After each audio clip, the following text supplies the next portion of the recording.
Christian response క్రైస్తవ స్పందన episode number 63. హితబోధ నిర్వహించే ఈ ప్రశ్నోత్తరాల లైవ్ కార్యక్రమాన్ని యూట్యూబ్ ద్వారానే అలాగే జూమ్ మాధ్యమం ద్వారా వీక్షిస్తున్న వీక్షకులందరికీ యేసు ప్రభువారి శ్రేష్టమైన నామంలో శుభం.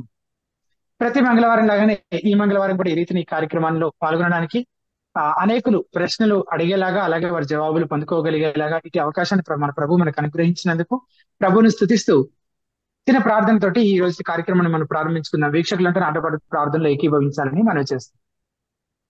మహోన్నత దయగల తండ్రి, కృపగల మా ప్రభు, మరి గడిచిన వారం అన్నింటిలో ప్రభు మీరు చూపిన మీ కృపను బట్టి అత్యధికమైన శ్రేష్టమైన మీ కృపను బట్టి మీకు 2 వందనాలు చెల్లిస్తున్నాము. ఈ రోజు కార్యక్రమంలో కూడా మీ సహాయం కొరకు వేడుకుంటున్నాము. గురువు గారిని మీ జ్ఞానం చేత నింపండి, మీ మహిమార్థమే మీరు వాడుకుంటున్నామని మీ లేఖనానుసారంగా జవాబులు చెప్పగలిగేలాగా దేవా ప్రభు మీరే దేవా తండ్రి తనని మీ హస్తాలకు అప్పగిస్తున్నాము. మీ సెలవు చాటును మరుగుపరిచి మీరు మాత్రమే మహిమ పొందమని యేసునామమున స్తుతించి ప్రార్థించి వేడుకుంటున్నాము తండ్రి. బేబు గారు, good evening brother. Good evening brother. వీక్షకులందరికీ ప్రభువైన యేసుక్రీస్తు నామములో వందనాలు. ప్రతి వారం లాగానే ఈ వారం కూడా కొన్ని క్విక్ ఇన్స్ట్రక్షన్స్ తోటి మనము ప్రారంభించుకున్నాము. ముందుగా ప్రశ్న అడగాలనుకునేవారు ఏం చేయాలి? ప్రశ్న అడగాలనుకునేవారు మీరు ఒకవేళ ఈ కార్యక్రమాన్ని యూట్యూబ్ లైవ్ ద్వారా వీక్షిస్తున్నట్లయితే లైవ్ పక్కనే లైవ్ చాట్ కనిపిస్తూ ఉంటుంది. అందులో మీ క్వశ్చన్ టైప్ చేసి పోస్ట్ చేయొచ్చు. ఒకవేళ మీరు జూమ్ ద్వారా జాయిన్ అయ్యి నేరుగా విభుగాని ప్రశ్న అడగాలనుకుంటే కనుక జూమ్ కి సంబంధించిన డీటెయిల్స్ లైవ్ చాట్ లోనే పిన్ చేయడం జరిగింది. సో ఆ లింక్ లేదా యూజర్ ఐడి పాస్వర్డ్ ద్వారా మీరు జూమ్ లో జాయిన్ అయ్యి నేరుగా విభుగాని మీ ప్రశ్న అడగచ్చు. అసలు లైవ్ చాటే కనిపించట్లేదు అని మీరు అంటున్నట్లయితే అప్పుడు మీరు హితబోధ యూట్యూబ్ ఛానల్ కి సబ్స్క్రైబ్ చేసుకొని ఉండకపోవచ్చు. సో ముందుగా మీరు యూట్యూబ్ సర్చ్ బాక్స్ లో హితబోధ అని టైప్ చేస్తే హితబోధ యూట్యూబ్ ఛానల్ కనిపిస్తుంది. దాన్ని సబ్స్క్రైబ్ చేసుకొని బెల్ ఐకాన్ ప్రెస్ చేయాలని రిక్వెస్ట్ చేస్తున్నాము. తద్వారా మీకు లైవ్ చాట్ కి యాక్సెస్ వస్తుంది. దాంట్లోనే క్వశ్చన్ టైప్ చేసి పోస్ట్ చేయొచ్చు, లేదా అందులో పిన్ చేయబడిన జూమ్ డీటెయిల్స్ ద్వారా లింక్ ద్వారా మీరు జూమ్ లో జాయిన్ అయ్యి పివి గారిని మీ ప్రశ్న అడగచ్చు. ప్రశ్న అడగాలనుకునే వారు జ్ఞాపకం ఉంచుకోవాల్సిన విషయాలు ఏంటంటే వారు మీ ప్రశ్న చాలా సూటిగా గా స్ట్రైట్ గా క్వశ్చన్ అడగడానికి ట్రై చేయండి. ఒకవేళ ఇంకేమైనా వివరాలు కావాలంటే విభు గారు అడిగి తెలుసుకుంటారు. మీ ప్రశ్న పూర్తి స్థాయిలో ఆన్సర్ చేయబడకపోతే మీకు ఇంకొక ఫాలో అప్ క్వశ్చన్ అడిగే అవకాశం ఉంటుంది. అంటే అదే అంశానికి సంబంధించింది అయితే ఒక ఫాలో అప్ క్వశ్చన్ కి అవకాశం ఉంటుంది. అండ్ పూర్తిగా వేరే అంశానికి సంబంధించిన ప్రశ్న అయితే కనుక చివరిలో సమయాన్ని బట్టి మీకు అవకాశం ఇస్తాం. అలాగే జూమ్ లో జాయిన్ అయిన పార్టిసిపెంట్స్ ముఖ్యంగా జ్ఞాపకం ఉంచుకోవాల్సిన విషయము, మీరు ప్రశ్న అడగడము విభు గారు జవాబు చెప్పడము పూర్తి అయిపోయినట్లయితే మీరు జూమ్ నుంచి లీవ్ అయిపోయి యూట్యూబ్ లైవ్ ద్వారా ఈ కార్యక్రమాన్ని వీక్షించే ప్రయత్నం చేయాలని రిక్వెస్ట్ చేస్తున్నాం. అలాగే లైవ్ చాట్ లో క్వశ్చన్స్ పోస్ట్ చేస్తున్నప్పుడు కూడా ఒక ఐడి నుంచి పోస్ట్ చేసిన క్వశ్చన్స్ అన్నిట్లో ఒక ఐడి నుంచి కేవలం ఒక ప్రశ్న మాత్రమే ముందు తీసుకోవడం జరుగుతుంది. అలాగే ఒక జూమ్ పార్టిసిపెంట్ కి ఒక ప్రశ్నకు మాత్రమే ముందుగా అవకాశం ఇవ్వడం జరుగుతుంది. ఏ సీక్వెన్స్ లో క్వశ్చన్స్ పోస్ట్ చేస్తున్నారో, ఏ సీక్వెన్స్ లో జూమ్ లో జాయిన్ అవుతున్నారో అదే సీక్వెన్స్ లేదా అదే క్రమంలో మీకు అవకాశం ఇవ్వడము లేదా మీ ప్రశ్న తీసుకోవడం జరుగుతుంది. ఈ విషయాలని గమనించి వీక్షకులంతా ఆ ప్రకారము మాకు సహకరించాలని మనవి చేస్తూ ఈ రోజు ఈ కార్యక్రమాన్ని మనం ప్రారంభించుకుందాం. ఒక లైవ్ చాట్ క్వశ్చన్ తోటి మనం ప్రారంభించుకుందాం. లైవ్ చాట్ లో లైఫ్ స్టైల్ అనే ఐడి నుంచి అడిగినటువంటి ప్రశ్న, good evening, my friend who is a Christian inform me about her 6 months old daughter's annaprasanam. What is good and bad about these cultures in Christianity? తర్వాత question కొంచెం అదే ID నుంచి అడిగిన ప్రశ్న అయినప్పటికీ వేరే అంశానికి సంబంధించిన లాగా ఉంది కాబట్టి ఈ ప్రశ్న ముందు తీసుకున్నాం విభు గారు. నా స్నేహితుడు ఒకరు, అతను క్రైస్తవుడే కానీ 6 నెలల తన కుమార్తెకు అన్నప్రాసన చేస్తున్నట్టుగా చెప్పడం జరిగింది. అది అట్లాంటి కల్చర్ అది మంచిదా కాదా అనే దాని గురించి ప్రశ్న. అన్నం తినిపించడంలో ఇబ్బంది ఏం లేదు. And at the same time మొదటిసారి మనము పిల్లల కోసం ఏదైనా చేస్తున్నప్పుడు ప్రార్థన పూర్వకంగా దాన్ని ప్రారంభించుకోవడంలో కూడా ఇబ్బంది ఏం లేదు. కానీ అందులో అన్యాచారాల్లో ఉన్నటువంటి ఎలిమెంట్స్ ఏమీ లేకుండా జాగ్రత్త పడాలన్న విషయం మాత్రమే చెప్తాం మనం. అంటే చాలా ఈ రకాల ప్రశ్నలు చాలా ఎక్కువగా అడుగుతా ఉన్నారు కదా. బర్త్డేస్ అని ఒకసారి అడుగుతున్నారు, తర్వాత క్రెడిల్ సెర్మనీ అని ఒకసారి అడుగుతున్నారు, ప్రశ్న అని, ఇంకా డెత్ కి సంబంధించినటువంటి కస్టమ్స్ గురించి, మ్యారేజ్ కి సంబంధించినటువంటి కస్టమ్స్ గురించి చాలా అడుగుతా ఉన్నారు. అన్నిటికీ ఒకే answer. Actually the rule is very simple. There is nothing wrong doing what we should be doing. We should be doing those things anyways. కానీ పేగన్ కల్చర్ లో ఐడోలేటరస్ ప్రాక్టీసెస్ నుంచి, అంటే విగ్రహారాధనకు సంబంధించినటువంటి సంస్కృతి నుండి మనము బారో చేసుకున్నటువంటి ఎలిమెంట్స్ ఏమి కూడా మనం చేసుకునేటటువంటి ఏ కార్యక్రమంలోనూ లేకుండా మనం జాగ్రత్త పడాలి. అండ్ పిల్లలకి అన్నం తినిపించడం అనేది is not a ceremony, it need not be a big ceremony కదా యాక్చువల్లీ. అది మనము ఇంట్లో it can also be a private affair. We can still pray for the child, we can still feed the child at home. It need not be made a big deal in the church. So అది దానికి అంత ప్రాధాన్యత ఇచ్చి అవన్నీ చేయడం ఎందుకు అని అంటే it's all part of the pagan culture కాబట్టి చేస్తా ఉన్నారు. అలా చేయాలంటే there is no need for Christians to do it. If they are doing something that is borrowed from an idolatrous practice, then it is definitely sinful. విగ్రహారాధనకు సంబంధించినటువంటి ఏదైనా ఒక ఆచారాన్ని వాళ్ళు పాటిస్తూ ఉంటే కనుక దాన్ని క్రైస్తవీకరణ చేసుకున్నంత మాత్రాన, లేకపోతే యేసుక్రీస్తు ప్రభు నామంలో జరిగించినంత మాత్రాన అదేమి పవిత్రమైనది అయిపోదు. క్రైస్తవులు అన్నిల ఆచారాల్ని నేర్చుకోకూడదు అన్నటువంటి నియమాన్ని ఇర్మియా 10:2 దేవుడు చెప్పినటువంటి ఆ నియమాన్ని ఎప్పుడు కూడా జ్ఞాపకం ఉంచుకోవాలి. Yes brother. అలాగే జూమ్ లో నుంచి దినేష్ కుమార్ అనే ఐడి నుంచి జాయిన్ అయినట్టు మీరు అన్మ్యూట్ చేసుకొని మీ పేరు మీ ఊరు చెప్పి మీ ప్రశ్న అడగండి.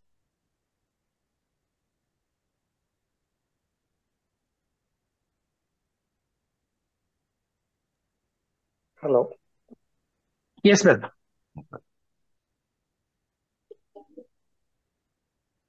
Hello brother. ఎస్ బ్రదర్, వినిపిస్తుందా బ్రదర్? వినిపిస్తుందండి. నా పేరు దినేష్ కుమార్, వైజాగ్ నుంచి మాట్లాడుతున్నాను brother. Yes brother Dinesh. Brother, నా డౌట్ ఏంటంటే ఇప్పుడు యోహాను సువార్త 13:26, 27 యేసు ప్రభు వారు అది శిలువకు అప్పగించిన విషయంలో అక్కడ సాతాను ప్రమేయం ఉన్నట్టుగా నాకు అనిపించింది. ఎందుకంటే అక్కడ ప్రభు వారు ఒక రొట్టె ముక్క ఇచ్చి యోధా ఇస్కరియోతుకు తినిపించగా అప్పుడు తనలో సాతాను ప్రవేశించను. అప్పుడు ప్రభు వారేమో నువ్వు చేయాల్సింది త్వరగా చేయమని చెప్పినట్టు. సో ఇక్కడ సాధారణ ప్రమేయం ఉన్నదేమో అన్నట్టుగా అనిపించింది. కానీ అదే మరో చోట మత్తయి సువార్తలో అక్కడ వచనం 16:21-22-23 బ్రదర్స్, తాను ప్రధాన యాజకుల చేత హింసలు పొంది చంపబడి 3వ దినమున లేచుట అగత్యమై యేసు తన శిష్యులకు మొదలు పెట్టగా అక్కడ పేతురు అతని చేతులు పట్టుకొని అది నీకు దూరమును గాక, అది నీకు అన్నడు కలగకూడదని గద్దించినట్టుగా ఉంటది. అప్పుడు పేతురు వైపు తిరిగి సాతాను వెనక పొమ్ము, నీవు నాకు అభ్యంతరపరుస్తున్నావు, నువ్వు మనుషుల సంగతులే తెలుస్తున్నావు కానీ దేవుడి సంగతులు తలచడం లేదంటారు కదా. అంటే ఇక్కడ సాతాను అతన్ని అప్పగించకుండా ఉండడానికి ప్రయత్నిస్తున్నట్టుగా అనిపిస్తుంది. అక్కడేమో తానే అంటే సాతాను ప్రవేశించగా చేసినట్టు అక్కడ దాన్ని ప్రేరేపించినట్టుగా అనిపించినట్టు, ఇక్కడేమో అతను కావాలని అడ్డుకుంటున్నట్టుగా అనిపించినట్టు ఉంది. సో ఈ కన్ఫ్యూజన్ ని కొంచెం రిజాల్వ్ చేయగలరు? సో మనం గమనించాల్సిన విషయం ఏంటంటే సాతాను ప్రయత్నం ఎప్పుడు కూడా ఒక వ్యక్తిని దేవుని యొక్క ప్రణాళిక నుండి తప్పించాలి అన్నటువంటి ప్రయత్నం చేస్తుంటాడు సాతాను. ఓకే, సో లేదా దేవుని యొక్క వాక్యానికి విధేయత చూపించకుండా, లేకపోతే దేవుని వెంబడించేటటువంటి ఆ సన్మార్గం నుండి తప్పిపోయే విధంగా ప్రేరేపించడానికి, శోధించడానికి ప్రయత్నం చేస్తూ ఉంటాడు. అది సాతాను ఎప్పుడు చేసేటటువంటి పని. సో యేసుక్రీస్తు ప్రభువుని శిలువ మరణం నుండి తప్పించడం అనేది డెఫినెట్లీ సాధ్యం కాదు, కానీ ప్రయత్నం చేశాడు, విఫలమయ్యాడు. And throughout his life Jesus faced so many trials and he was successful in all of them. అంటే యేసుక్రీస్తు ప్రభు ఎదుర్కొన్నటువంటి ప్రతి శోధనలో కూడా ఆయన సక్సెస్ఫుల్ గా, విజయవంతంగా సాతాను ఓడించగలిగాడు. ఎలాంటి శోధనకి లొంగకుండా అతను విజయవంతంగా ఉన్నాడు. అయితే యూదా ఇస్కరియోతు కి సంబంధించినటువంటి విషయంలో ఏం జరుగుతుంది అంటే, యూదా ఇస్కరియోతుని నాశనం చేసేటటువంటి క్రమంలో సాతాను అతనిలోనికి ప్రవేశిస్తున్నాడు. యూదా ఇస్కరియోతుని పాపం చేయడానికి, తను చేయకూడనటువంటి ఒక మార్గానికి నడిపించడానికి సాతాను యూదా ఇస్కరియోతులోనికి ప్రవేశించాడు. సో దేవుని కార్యం ఎలాగో అతను అడ్డగించలేడు, కానీ యూదా ఇస్కరియోతు ఆత్మను నాశనం చేసేటటువంటి కార్యాన్ని అయితే అతను ఖచ్చితంగా చేయగలడు. అయితే అతను యూదా ఇస్కరియోతుతో చేసేటటువంటి ఈ పని ద్వారా కూడా దేవుడు తన సార్వభౌమ అధికారంలో తన ఉద్దేశాన్ని నెరవేర్చడానికి సమర్థుడు. కాబట్టి సాతాను యేసుక్రీస్తు ప్రభు యూదాతో మాట్లాడుతూ నువ్వు చేయనదేదో త్వరగా చేయము అన్నట్టుగా దేవుని ప్రణాళిక నెరవేరేటటువంటి కోణం నుండి మాట్లాడుతూ ఉన్నాడు. కానీ సాతాను ఉద్దేశం మాత్రం దేవుని యొక్క ప్రణాళిక నెరవేరడానికి సహాయపడే విధంగా ప్రవర్తించాలన్నది కాదు. యూదా ఇస్కరియోతుని తప్పుద్రోవ పట్టించి యూదా ఇస్కరియోతుని యేసుక్రీస్తు ప్రభుని అప్పగించేటటువంటి ఆ పాపం చేసే విధంగా పురికొల్పేటటువంటి ప్రయత్నం చేస్తా ఉన్నాడు. So I mean Satan's intention is never to work in tandem with God's will. దేవుని చిత్తానికి అనుగుణంగా కార్యం చేయాలని సాతాను ఎప్పుడు కూడా అనుకోడు, అది అతని ఆలోచన కాదు. అయినప్పటికీ దేవుని ఉద్దేశానికి వ్యతిరేకంగా అతను ఏం చేయాలని ప్రయత్నించినా అవంతా కూడా ఈవెన్చువల్లీ దేవుని యొక్క ఉద్దేశాన్ని నెరవేర్చడానికి దోహదపడే విధంగా ఉంటాయి అన్నమాట. అంటే అతనికి ఇష్టం లేకపోయినా అతను దేవుని చిత్తాన్ని నెరవేరుస్తాడు. అతను ఉద్దేశించింది దానికి భిన్నమైనదైనా సరే అది దేవుని ఉద్దేశం నెరవేరటానికే దోహదపడేలాగా దేవుడు తన సార్వభౌమ అధికారంలో దాన్ని మలుచుకుంటాడు. దినేష్ గారు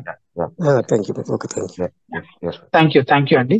తర్వాత చంద్రశేఖర్ అనే ఐడి నుంచి జాయిన్ అయినట్టుంటారు. మీరు అన్మ్యూట్ చేసుకుని మీ పేరు, మీ ఊరు చెప్పి మీ ప్రశ్న. గుడ్ ఈవినింగ్ బిబోన్. నా పేరు చంద్రశేఖర్, నేను హైదరాబాద్ నుంచి కాల్ చేస్తాను. నా ప్రశ్న ఏంటంటే,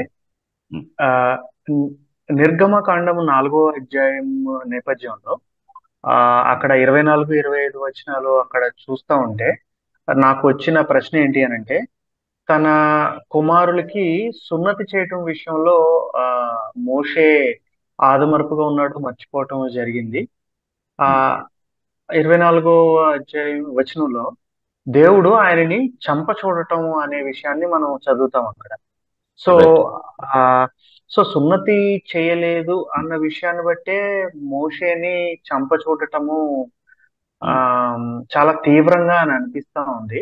అసలు మోషే ఎందుకు మర్చిపోయాడు, దానికి చంపటమే శిక్షగా దేవుడు ఎందుకు ఆలోచన చేయటం జరిగింది? ఇది నా ప్రశ్న. Good question. మొదటి ప్రశ్నకి జవాబు ఏంటి అంటే, అసలు మోషే ఎందుకు మర్చిపోయాడు అనేది మనకు వాక్యంలో ఎక్కడ చెప్పబడలేదు. So we cannot assume the reason why Moses forgot to show obedience in this area. అతను బహుశా అంటే దేవునితో నేరుగా మాట్లాడినటువంటి ఆ అనుభవం తర్వాత ఇంటికి వచ్చి వెంటనే దేవుడు పిలిచినటువంటి ఆ పిలుపుకు విధేయత చూపించి వెళ్ళడానికి బయలుదేరాడు తన కుటుంబంతో పాటు. కానీ ఆగి అతను అప్పటి వరకు చేయని విషయాల గురించి ఏమీ ఆలోచించినట్టుగా కానీ అతను చేయడానికి విడిచిపెట్టినటువంటి ఈ అంశాల గురించి కానీ పెద్దగా ఆలోచించినట్టుగా దానికి సమయం తీసుకున్నట్టుగా మనం ఏం చూడం. కానీ అంతకంటే ముందు అతను ఒక సాధారణమైనటువంటి జీవితాన్ని జీవించాడు. ఐగుప్తీయుల మధ్యలో పెరిగాడు, ఆ తర్వాత మిద్యానుకు పారిపోయాడు.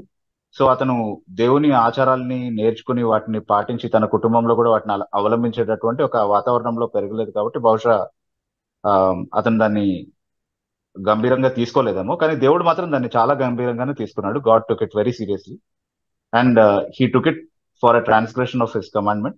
దేవుడు దాన్ని పాపంగా పరిగణించాడు. కాబట్టి మోషేని క్రమశిక్షణ చేసే క్రమంలో బహుశా మోషేని అనారోగ్యంతో మొత్తి ఉండవచ్చు, లేకపోతే అతనికి మరణకరమైనది ఏదో సంభవించే లాంటి ఒక పరిస్థితిని దేవుడు అక్కడ అనుమతించినట్టుగా మనకు తెలుస్తా ఉంది.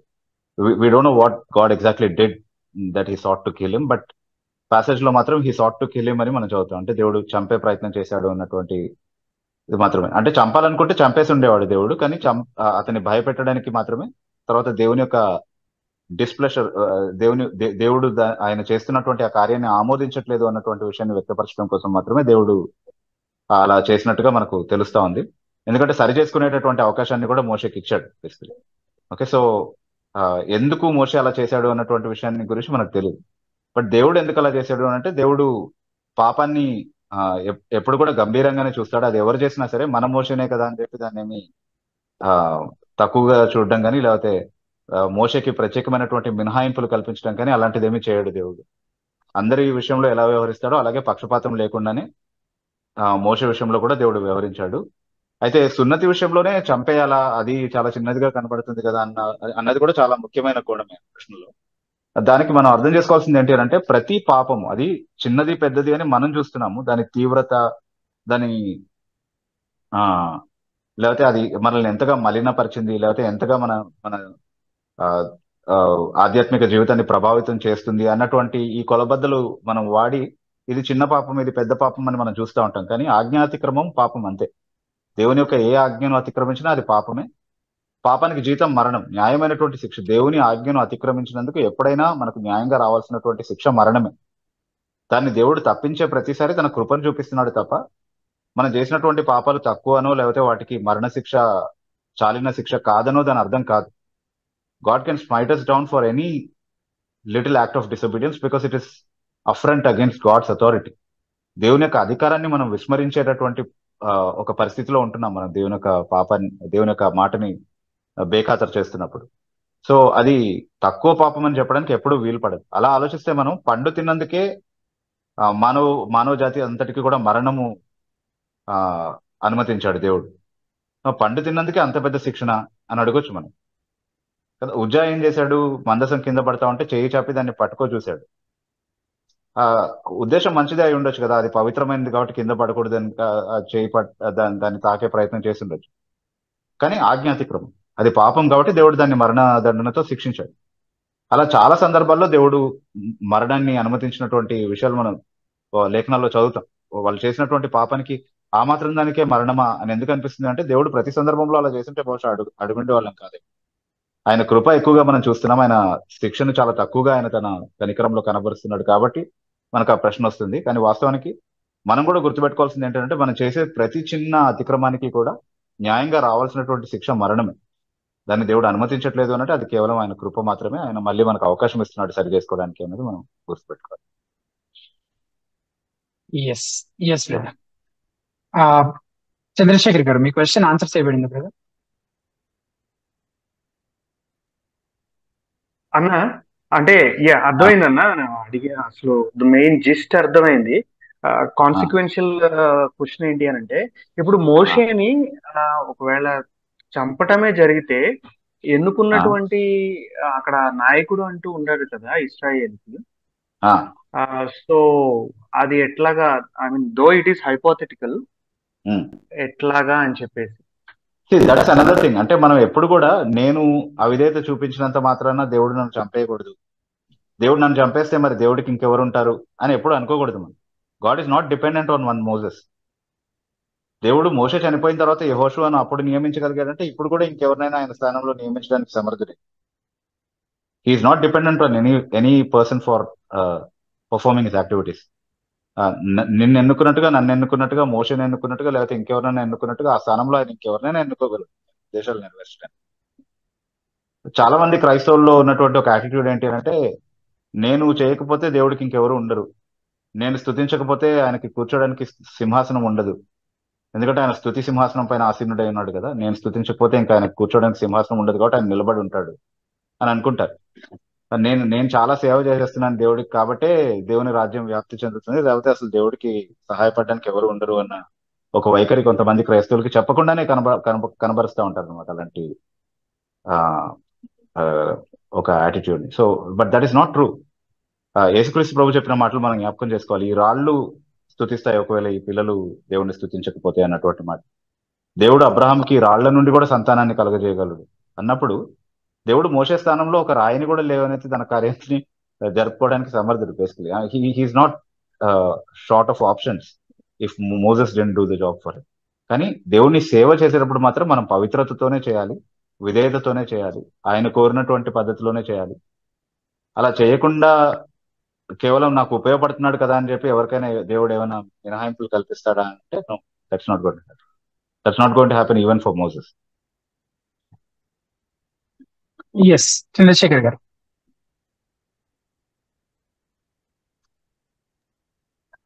ఎస్ అన్న, థ్యాంక్ యూ వెరీ మచ్ అన్న. థ్యాంక్ యూ చంద్రశేఖర్ గారు.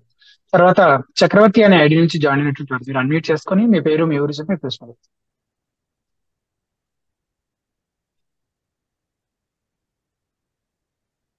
హలో, నా పేరు చక్రవర్తి అన్న. మాది గుంటూరు సత్తెనపల్లి దగ్గర రుద్రవరం అనే విలేజ్ అన్న. మీరు మొదటిసారి జాయిన్ అయినట్టున్నారు. అవునన్నా. అంటే నేను యూట్యూబ్ లో మీ వీడియోస్ చూసి, అంటే డిబేట్స్ చూసి ఆ తర్వాత ఫాలో అవుతున్నాను. అయితే నాకు నోటిఫికేషన్ వస్తే నేను అలా జాయిన్ అయ్యానన్నా. Thank you so much brother. చెప్పండి. అయితే అంటే అన్న, నేను చదువుతున్నప్పుడు నాకు కొన్ని డౌట్స్ వచ్చాయన్న. ఏంటంటే మత్తయి సువార్తలో 15వ అధ్యాయంలో ఒక ఆడామెతో మాట్లాడతాడు కదా యేసుక్రీస్తు ప్రభువారు. అంటే వాళ్ళ కూతురికి దయ్యం పడితే వదిలించడానికి అని చెప్పేసి మాట్లాడతారు. ఓకే. అడిగితే అమ్మ నేను మీకోసం రాలేదు, నేను only last strips of Israel అని చెప్పేసి యేసుక్రీస్తు సమాధానం ఇస్తారు అక్కడ. అవును. అంటే అది ఎలా అర్థం చేసుకోవాలన్నా ఇప్పుడు? అంటే అతను ఓన్లీ అందరి కోసం కాదా, ఓన్లీ వాళ్ళ వరకే వచ్చాడా అన్నట్లుగా అనిపిస్తుంది అంటే అది చదువుతుంటే. అది అర్థం మంచి మంచి కాలేదు. ప్రశ్న మంచి ప్రశ్న అడిగారు. అయితే మనం గుర్తించాల్సిన ఒక విషయం ఏంటి అంటే యేసుక్రీస్తు ప్రభు యొక్క పరిచర్య సిలువ ఆయన సిలువ వేయబడక ముందు ఒక ఉద్దేశంతో చేయబడింది. సిలువ వేయబడిన తర్వాత ఇంకొక ఉద్దేశంతో చేయబడింది. సిలువ బడక ముందు ఉన్నటువంటి ఉద్దేశం ఏంటి అంటే కేవలం ఇశ్రాయేలీయుల వరకు మాత్రమే సువార్త ప్రకటించబడాలి. ఎక్కువగా అంటే అన్యులకు అసలే ప్రకటించలేదని కాదు, కానీ ఫోకస్ మాత్రం ఇజ్రాయేలైట్స్ పైన మాత్రమే ఉండిందండి. ఒక సందర్భంలో ఆయన సమరీల దగ్గర, 1-2 సందర్భాల్లో బహుశా సమరీల దగ్గరికి ఆయన వెళ్ళుండొచ్చు. తర్వాత కొన్ని వెలుపల అంటే ఇజ్రాయెల్ వెలుపల ఉన్నటువంటి ప్రాంతాల్లో నుండి కూడా చాలా మంది అనారోగ్యంతో ఉన్నటువంటి వారిని వేరు స్థలాల్లో నుండి తీసుకొచ్చినట్టుగా మనం చదువుతా ఉన్నాం. మత్తయి సువార్త 4వ అధ్యాయం చివరి భాగంలో అంతా కూడా. కానీ యేసుక్రీస్తు ప్రభు యొక్క ఉద్దేశం మాత్రం ఇశ్రాయేలీయులను చేరుకోవాలి అనేది సువార్తతో.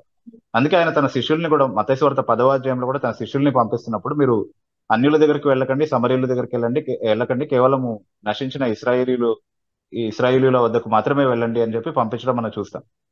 అయితే ఇది ఎప్పుడు వరకు ఉండింది అని అంటే ఈ వ్యత్యాసము యేసుక్రీస్తు ప్రభు సిలువ వేయబడేంత వరకు మాత్రమే. ఆయన సిలువ ద్వారా ఏం చేశాడు అంటే ఇశ్రాయేలీయులు అన్యులు అన్నటువంటి ఆ భేదం ఏదైతే పాత నిబంధన ధర్మశాస్త్రం కారణంగా వచ్చిందో, అంటే లేదా పాత నిబంధన దేవుడు ఇశ్రాయేలీయులతో మాత్రమే చేసుకోవడం కారణంగా ఏదైతే వ్యత్యాసాన్ని పెట్టాడో ఇశ్రాయేలీయులకి అన్యులకి మధ్యలో ఒక ఉద్దేశంతోనే పెట్టాడు, మంచి ఉద్దేశంతోనే పెట్టాడు. అందులో కూడా అన్యులకి అన్యాయం చేశాడు, ఇశ్రాయేలు పట్ల పక్షపాతము చూపించాడు అని చెప్పడానికి ఏమీ లేదు. అది దాన్ని విశ్లేషించడానికి చాలా కోణాలు ఉన్నాయి. కానీ దేవుడు ఏదైతే పాత నిబంధన కారణంగా ఇశ్రాయేలీయులకి ఒక ప్రత్యేకతనిచ్చాడో దాన్ని సిలువ మరణం ద్వారా యేసుక్రీస్తు ప్రభు పూర్తిగా తొలగించి ఇశ్రాయేలీయులు అన్యులు అన్నటువంటి ఆ భేదాన్ని పూర్తిగా తొలగించేశాడు అన్నటువంటి మాటను మనం చదువుతా ఉన్నాం అన్నమాట. ఎఫెసీ పత్రిక 2వ అధ్యాయంలో 12వ వచనం నుండి మనం చదివినప్పుడు ఆ ఇరువురి మధ్యలో ఉన్నటువంటి వారిని వేరు చేసేటటువంటి ఆ అడ్డు గోడను తొలగించి ఉభయులను ఏకం చేశాడు, అంటే ఇశ్రాయేలీయుల్ని అన్యుల్ని ఆయన ఏకం చేశాడు అన్నటువంటి మాట చదువుతాం. అందుకే యేసుక్రీస్తు ప్రభు శిలువ మరణం అయిన తర్వాత మళ్ళీ పునరుద్ధరణుడిగా తిరిగి లేచి తన శిష్యుల్ని పంపిస్తున్నప్పుడు మీరు సర్వలోకమునకు వెళ్ళి సర్వ సృష్టికి సువార్త ప్రకటించండి అన్నటువంటి మాట చెప్పాడు. తర్వాత మనము పత్రికలు చదువుతున్నప్పుడు కూడా బైబిల్లో చాలా స్పష్టంగా దేవుడు యూదులకు ఏ విధంగా అయితే రక్షణను కనపరిచాడో అలాగే యేసుక్రీస్తు ప్రభు యొక్క మరణ పునరుద్ధరణ ద్వారా అన్యులకు కూడా అలాంటి అవకాశమే కల్పించబడింది. ఇప్పుడు యూదులు అన్యులు అన్నటువంటి తారతమ్యం ఏమీ లేదు, యేసుక్రీస్తులో అందరూ ఒకటే అన్నటువంటి సందేశం చాలా క్లియర్ గా చెప్పబడింది. కాబట్టి యేసుక్రీస్తు ప్రభు సిలువకు ముందు చెప్పినటువంటి ఆ స్టేట్మెంట్ ని తీసుకొని ఈ రోజు చాలా మంది ఆయన ఇశ్రాయేలీయుల కోసం మాత్రమే వచ్చాడు, మనము ఇశ్రాయేలీయులం కాము, ఇశ్రాయేలేతర ప్రజలు ఎవరైతే ఉన్నారో వాళ్ళెవరికి కూడా సువార్త వలన ఒరిగేదేమీ లేదు, కాబట్టి ఇప్పుడు భారతదేశంలో కావచ్చు లేకపోతే అన్య దేశాల్లో కావచ్చు సువార్త ప్రకటించబడడం అనేది జరగకూడదు అన్నటువంటి వాదన తీసుకొస్తున్నారు. అది వాక్య సమగ్ర అవగాహన లేని కారణంగా చెప్పేటటువంటి. బైబిల్ని మనం సమగ్రంగా చదివి అర్థం చేసుకున్నప్పుడు అలాంటి భావం ఏమీ రాదు. చాలా స్పష్టంగా యేసుక్రీస్తు ప్రభు రక్షణ అందరి కొరకు ఉద్దేశించినట్టుగానే మనకు అర్థం. ఎస్, చక్రవర్తి గారు మీ క్వశ్చన్ ఆన్సర్ చేయబడింది కదా? ఎస్ అన్న, అర్థమైందన్నా. కానీ ఏంటంటే మరి మనం ఆ కోణంలో చూసుకున్నప్పుడు ఓన్లీ అతను అంటే కొంచెం పక్షపాతం చూపించినట్టుగా ఉంటది కదన్నా. అంటే మనం బిఫోర్ చనిపోక ముందు ఆలోచిస్తే అది ఎలా అన్నా మరి? లేదు, అంటే పక్షపాతం చూపించినట్టుగా ఏమీ లేదు వాస్తవానికి. అంటే పక్షపాతం చూపించాడు అని ఎప్పుడు చెప్పొచ్చు అని అంటే మనం వాస్తవానికి ఆయన రక్షణ పొందే అర్హత ఎవరికైనా ఉండుంటే ఇశ్రాయేలీయులకి లేదు, అన్యులకి లేదు, అందరూ కూడా పాపం చేసి దేవుడు అనుగ్రహించి మహిమను పొందలేని స్థితిలోనే ఉన్నారు. సో అర్హత అనేది ఇద్దరికి ఉండి ఒకరికి ఇచ్చి ఒకరికి ఇవ్వకపోతే పక్షపాతం అన్న ప్రశ్న వస్తుంది. అర్హత వాళ్ళకి లేదు, వీళ్ళకి లేదు. అర్హత లేనిది తన కృప ద్వారా ఇచ్చాడు అన్నది మొదటి పాయింట్ ఇక్కడ. రెండవది, అన్యులను ఆయన ఏమీ విస్మరించలేదు, వాళ్ళకి అవకాశం ఇచ్చాడు. కానీ అన్యుల కోసం ఆయన నిర్ణయించినటువంటి ఒక నిర్ణీత సమయం ఉండేది, ఆ సమయంలో అది చేశాడు. ఇశ్రాయేలీయుల కోసం ఒక సమయాన్ని నిర్ణయించాడు, ఆ సమయంలో వాళ్ళతో వ్యవహరించాడు. ఆ తర్వాత అన్యులను రక్షణలో నడిపించడానికి ఆయన ఒక నిర్దిష్టమైనటువంటి సమయాన్ని నిర్ణయించాడు, ఆ సమయంలో వాళ్ళతో వ్యవహరించాడు. అంతేగాని ఒకరిని విస్మరించాడు, ఒకరిని అంగీకరించాడు, ఒకరిని ఎక్కువగా చూశాడు, ఒకరిని తక్కువగా చూశాడు అని చెప్పడానికి అవకాశం లేదు కొత్త నిబంధన. Yes so there is no question of partiality. Chakravarthi గారు, మీ క్వశ్చన్ ఆన్సర్ చేయబడిందని అనుకుంటా. అర్థమైందన్నా. థ్యాంక్స్ అన్న. Thank you thank you. Thank you so much brother. తర్వాత శామ్ ఫ్రమ్ వైజాగ్ అని ఐడి నుంచి జాయిన్ అయినటువంటి అన్మ్యూట్ చేసుకొని మీ పేరు, మీ ఊరు చెప్పి మీ ప్రశ్న అడగండి. Brother praise Lord brother. చూడండి.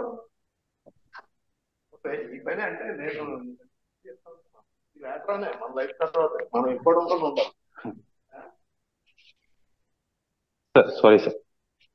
బ్రదర్ మిమ్మల్ని ఎవరో ప్రశ్న అడుగుతున్నట్టున్నారు. నేను యాక్చువల్గా ఆఫీస్ లో ఉన్నాను ఇంకా.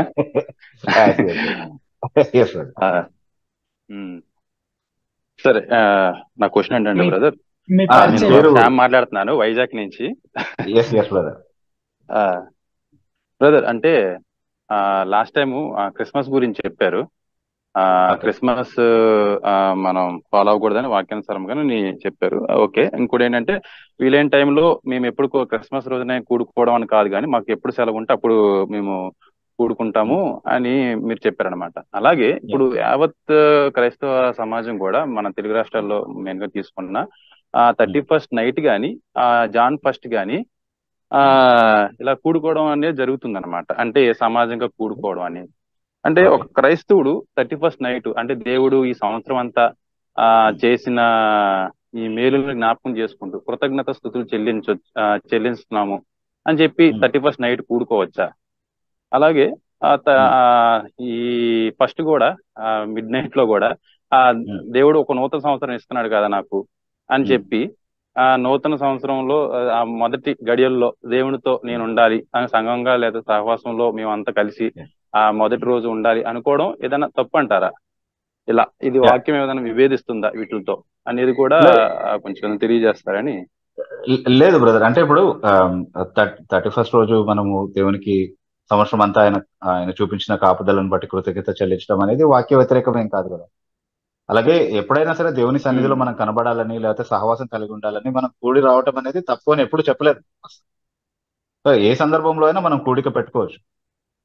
మనం కేవలం ఎప్పుడు కూడా దేన్ని గురించి మాట్లాడతామంటే ఏ కూడిక గురించి మాట్లాడినా కూడా దాని వెనకాల దేవుని ఘనపరిచి, దేవుని మహిమపరిచి, దేవునికి కృతజ్ఞత స్తుతులు చెల్లించేటటువంటి కోణం కాకుండా అదనంగా దాంట్లో అన్యాచారాలకు సంబంధించినటువంటి ఏదైనా కోణం ఉంటే, లేకపోతే ఈ లోక సంబంధమైనటువంటి ఆచారాలు ఏవైతే ఉన్నాయో, మనుషులు కల్పించినటువంటి విధానాలు అవి దేవుని ఆరాధనలోనికి చొరబడేటటువంటి అవకాశాలు ఉంటే వాటిని మనం ఖండిస్తూ మాట్లాడతామే తప్ప దేవుని ఆరాధించడం కానీ ఆయనకు కృతజ్ఞత స్తుతులు చెల్లించడానికి కూడి రావడం కానీ తప్పు అని ఎప్పుడు చెప్పము. సో ఆ రెండింటిని డిస్టింక్ట్ గా చూడాల్సి ఉంటది.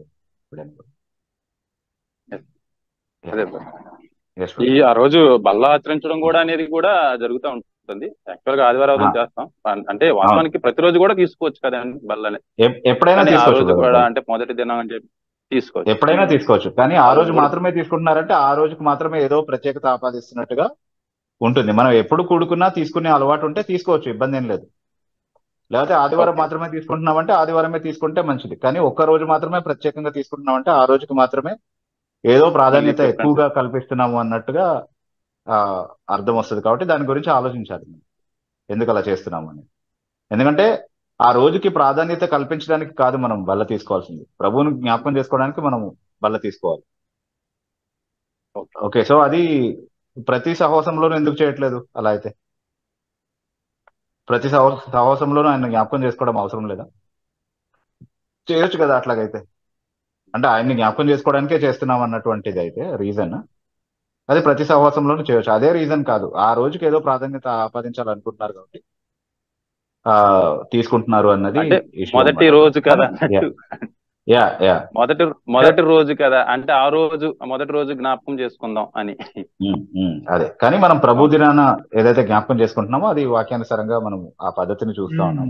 అంటే అపోస్తలీయ సాంప్రదాయంలో ఏదైతే చెప్పబడిందో వాళ్ళు ఆచరించారో అది చాలదు అనే విధంగా మనం ఇంకా వేరే వాటికి ప్రత్యేకత ఆపాదించడం, కొత్త ఆచారాల రూపంలో కొత్త కొత్తవి సంఘంలో ప్రవేశపెట్టుకుని మనకు శ్రేయస్కరం. అంటే ఇప్పుడు దినదినము కూడినప్పుడు దినదినము వాళ్ళు రొట్టె విరిచారు అన్నటువంటి మాట చదువుతుంది. కరెక్ట్. అట్లాగే అట్లాగే దినదినము కూడటము వాళ్ళకు వీలు పడినటువంటి పరిస్థితులు వచ్చినప్పుడు మేము ఆదివారం రొట్టె విరుచుటకు కూడి వచ్చినప్పుడు అన్న మాటలు చదువుతున్నాం. అంటే బేసికలీ సహవాసానికి వాళ్ళు కూడి వచ్చినప్పుడు వాళ్ళు తీసుకునేటటువంటి పద్ధతి వాళ్ళకు ఉండింది. కానీ మనం అలా చేయట్లేదు. ఆదివారాలు చేస్తున్నాం, మంచిది, అది అపోస్తుల సాంప్రదాయమే, దాన్ని చేస్తున్నాం.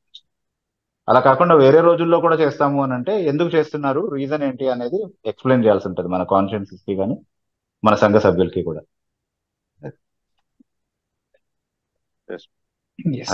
ఏదైనా ఇంకోటి అడగొచ్చండి? ఏదైనా ఇంకొక అడగొచ్చా?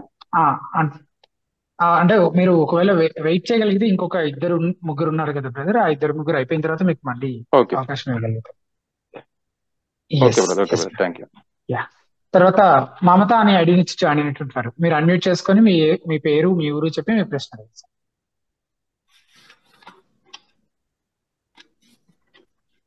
అన్న గుడ్ ఈవినింగ్ అన్న. Good evening. నా పేరు మమత అన్న, నేను హైదరాబాద్ నుంచి కాల్ చేస్తున్నాను. మీతో మాట్లాడడం చాలా హ్యాపీగా ఉందన్న. ఇదే ఫస్ట్ టైం కాల్ మాట్లాడడం మీతో. Thank you so much sister Mamata for joining. అన్న ఏమి లేదన్న, నా క్వశ్చన్ ఏంటంటే, మగ్దలేని మరియా యేసు ప్రభువుని ప్రత్యక్షంగా చూసింది కదా, ఆయన శిష్యురాళ్ళగానే ఉన్నది, ఆయనతోనే మసిలింది కదా, ఆయన తిరిగి లేచాడని ఫస్ట్ చెప్పింది కూడా ఆమె కనుక ఆమె కూడా అపోస్తురాలని కొందరు అంటూ ఉంటారు కదా, ముఖ్యంగా ఆర్సిఎం వాళ్ళు అంటూ ఉంటారు. ఈ వాదనలో నిజం ఎంత, మీరు దీనికి ఏం చెప్తారు అని? ఓకే, అంటే చాలా స్పష్టంగా మనకి మార్కు సువార్త 6వ అధ్యాయంలో 12-13 వచనాలు మనం చదివినప్పుడు యేసుక్రీస్తు ప్రభు తన 12 మంది శిష్యుల్ని మాత్రమే ఏర్పరచుకొని వారిని అపోస్తలులు అని పిలిచినట్టుగా మనం చూస్తా ఉన్నాం. తర్వాత ఇంకొక సందర్భంలో 72 మందిని ఆయన తన శిష్యులుగా ఏర్పరచుకొని పరిచర్య కోసం పంపించినట్టుగా చూస్తున్నాం, కానీ వాళ్ళనేమి అపోస్తలులు అన్నటువంటి ప్రత్యేకమైన బిరుదుతో పిలవలేదు. ఈ 12 మందికి మాత్రమే ఆ ప్రత్యేకమైనటువంటి బిరుదు అపోస్తలులు అన్నటువంటి, అంటే ప్రభు యొక్క అపోస్తలులు, లేదా ప్రకటన గ్రంథంలో వాడిన మాటను మనం ఒకవేళ తీసుకుంటే గొర్రెపిల్ల అపోస్తలులు అన్నటువంటి ఆ ప్రత్యేకమైనటువంటి స్థానం ఈ 12 మంది అపోస్తలులకి మాత్రమే ఇవ్వబడింది. అందులో యూదా ఇస్కరియోతు తప్పిపోయాడు కాబట్టి అతని స్థానంలో మత్తీయ ఆ స్థానం తీసుకోవడం జరిగింది. ఒక ప్రత్యేకమైనటువంటి మినహాయింపు పౌలు విషయంలో మాత్రమే తర్వాత కల్పించబడినట్టుగా లేఖనాల ద్వారా అపోస్తలీయ అధికారం ద్వారా నిర్ధారించారు. కానీ వీళ్ళు కాకుండా ఇంకెవరైనా యేసుక్రీస్తు ప్రభు యొక్క ప్రత్యేకమైనటువంటి అపోస్తలులుగా, అపోస్తలీయ అధికారం కలిగినటువంటి వారిగా నియమించబడినట్టుగా మనం ఎక్కడ చూడం. వాక్యంలో ఆధారం లేనటువంటిది ఆర్సీఎం వాళ్ళు నమ్మినా లేకపోతే ఇంకే సంఘం వాళ్ళు నమ్మినా మనం దాన్ని అంగీకరించాల్సినటువంటి అవసరం లేదు. వాక్యం నుండి వాళ్ళ ఆధారం చూపించి అలా యేసుక్రీస్తు ప్రభు ఎక్కడైనా పరిగణించినట్టుగా కానీ, లేకపోతే అపోస్తలీయ సాంప్రదాయంలో అపోస్తలీయ రచనల్లో ఎక్కడైనా అలాంటి వెసులుబాటు మగ్దలేని మరి కానీ ఇంకెవరికైనా కానీ కల్పించబడినట్టుగా కానీ మనం ఏమైనా చదవగలిగితే దాన్ని మనం అంగీకరించవచ్చు. కానీ ఒక్క స్త్రీని కూడా ఆయన అపోస్తలుడిగా ఎక్కడ అపోస్తలురాలిగా నియమించినట్టుగా మనం ఎక్కడ చదవం. There is no apostlesses, only an apostle. Okay, so అంటే మనం లేని పదాన్ని కాయిన్ చేసుకోవాల్సి వస్తుంది దాన్ని ఫెమినైన్ గా మార్చడానికి, because there is no such a thing in the Bible. So అలా ఎవరిని నియమించినట్టుగా మనం చదవము. That's just an unbiblical thing or an extra biblical. Yeah. Yes. Mamata గారు, మీ క్వశ్చన్ ఆన్సర్ చేయబడింది కదండి? అంటే అన్న ఇప్పుడు ఏంటంటే పర్టికులర్ గా ఇప్పుడు చాలా మంది చెప్పుకోవడం ఏంటంటే వాళ్ళు అపోస్తరాలుగా ఉన్నాము అని చెప్పి వాళ్ళంతా వాళ్ళు చెప్పుకోవడం జరుగుతుంది. దాన్నే మగ్దలేని మరియ గురించి చెప్పి ఇలాగా అని చెప్పి వాళ్ళు ఇంట్రడ్యూస్ చేసుకోవడం లాగా అవుతుంది, సమర్థించుకునే ప్రయత్నం. ఇప్పుడు అలా చెప్పుకునే వాళ్ళు అపోస్తులు రాలేనా కాదా అనేది మనకు తెలియదు, కానీ మగ్దలేని మరియ మాత్రం అపోస్తులు కాదు.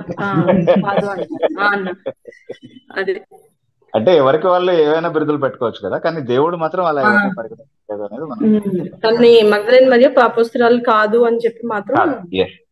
సో దాన్ని సమర్థనగా వాడడానికి మాత్రం వీలు పడదు. Okay okay right right okay అన్న, thank you so much. Thank you, good question. Thank you Mamata గారు. తర్వాత ల్యూక్ మేసా అనే ఐడి నుంచి జాయిన్ అయినటువంటి వారు, మీరు అన్మ్యూట్ చేసుకొని మీ పేరు, మీ ఊరు చెప్పి మీ ప్రశ్న. Brother good evening brother. Hello, good evening brother. Good evening brother. Am I audible? మళ్ళీ ఎస్ యూఆర్ ఆడిబుల్. మళ్ళీ గ్రీక్ బైబిల్ నుంచి ఏమైనా క్వశ్చన్ అడుగుతున్నారా? Exactly brother. అయితే ఒక disclaimer, I'm not a Greek scholar brother. నేను కొంతవరకు తెలుసుకున్న దాంట్లో నుంచి చెప్తూ ఉంటాను. Okay okay, I could understand. అది కాదండి, అది ఓకే ఓకే.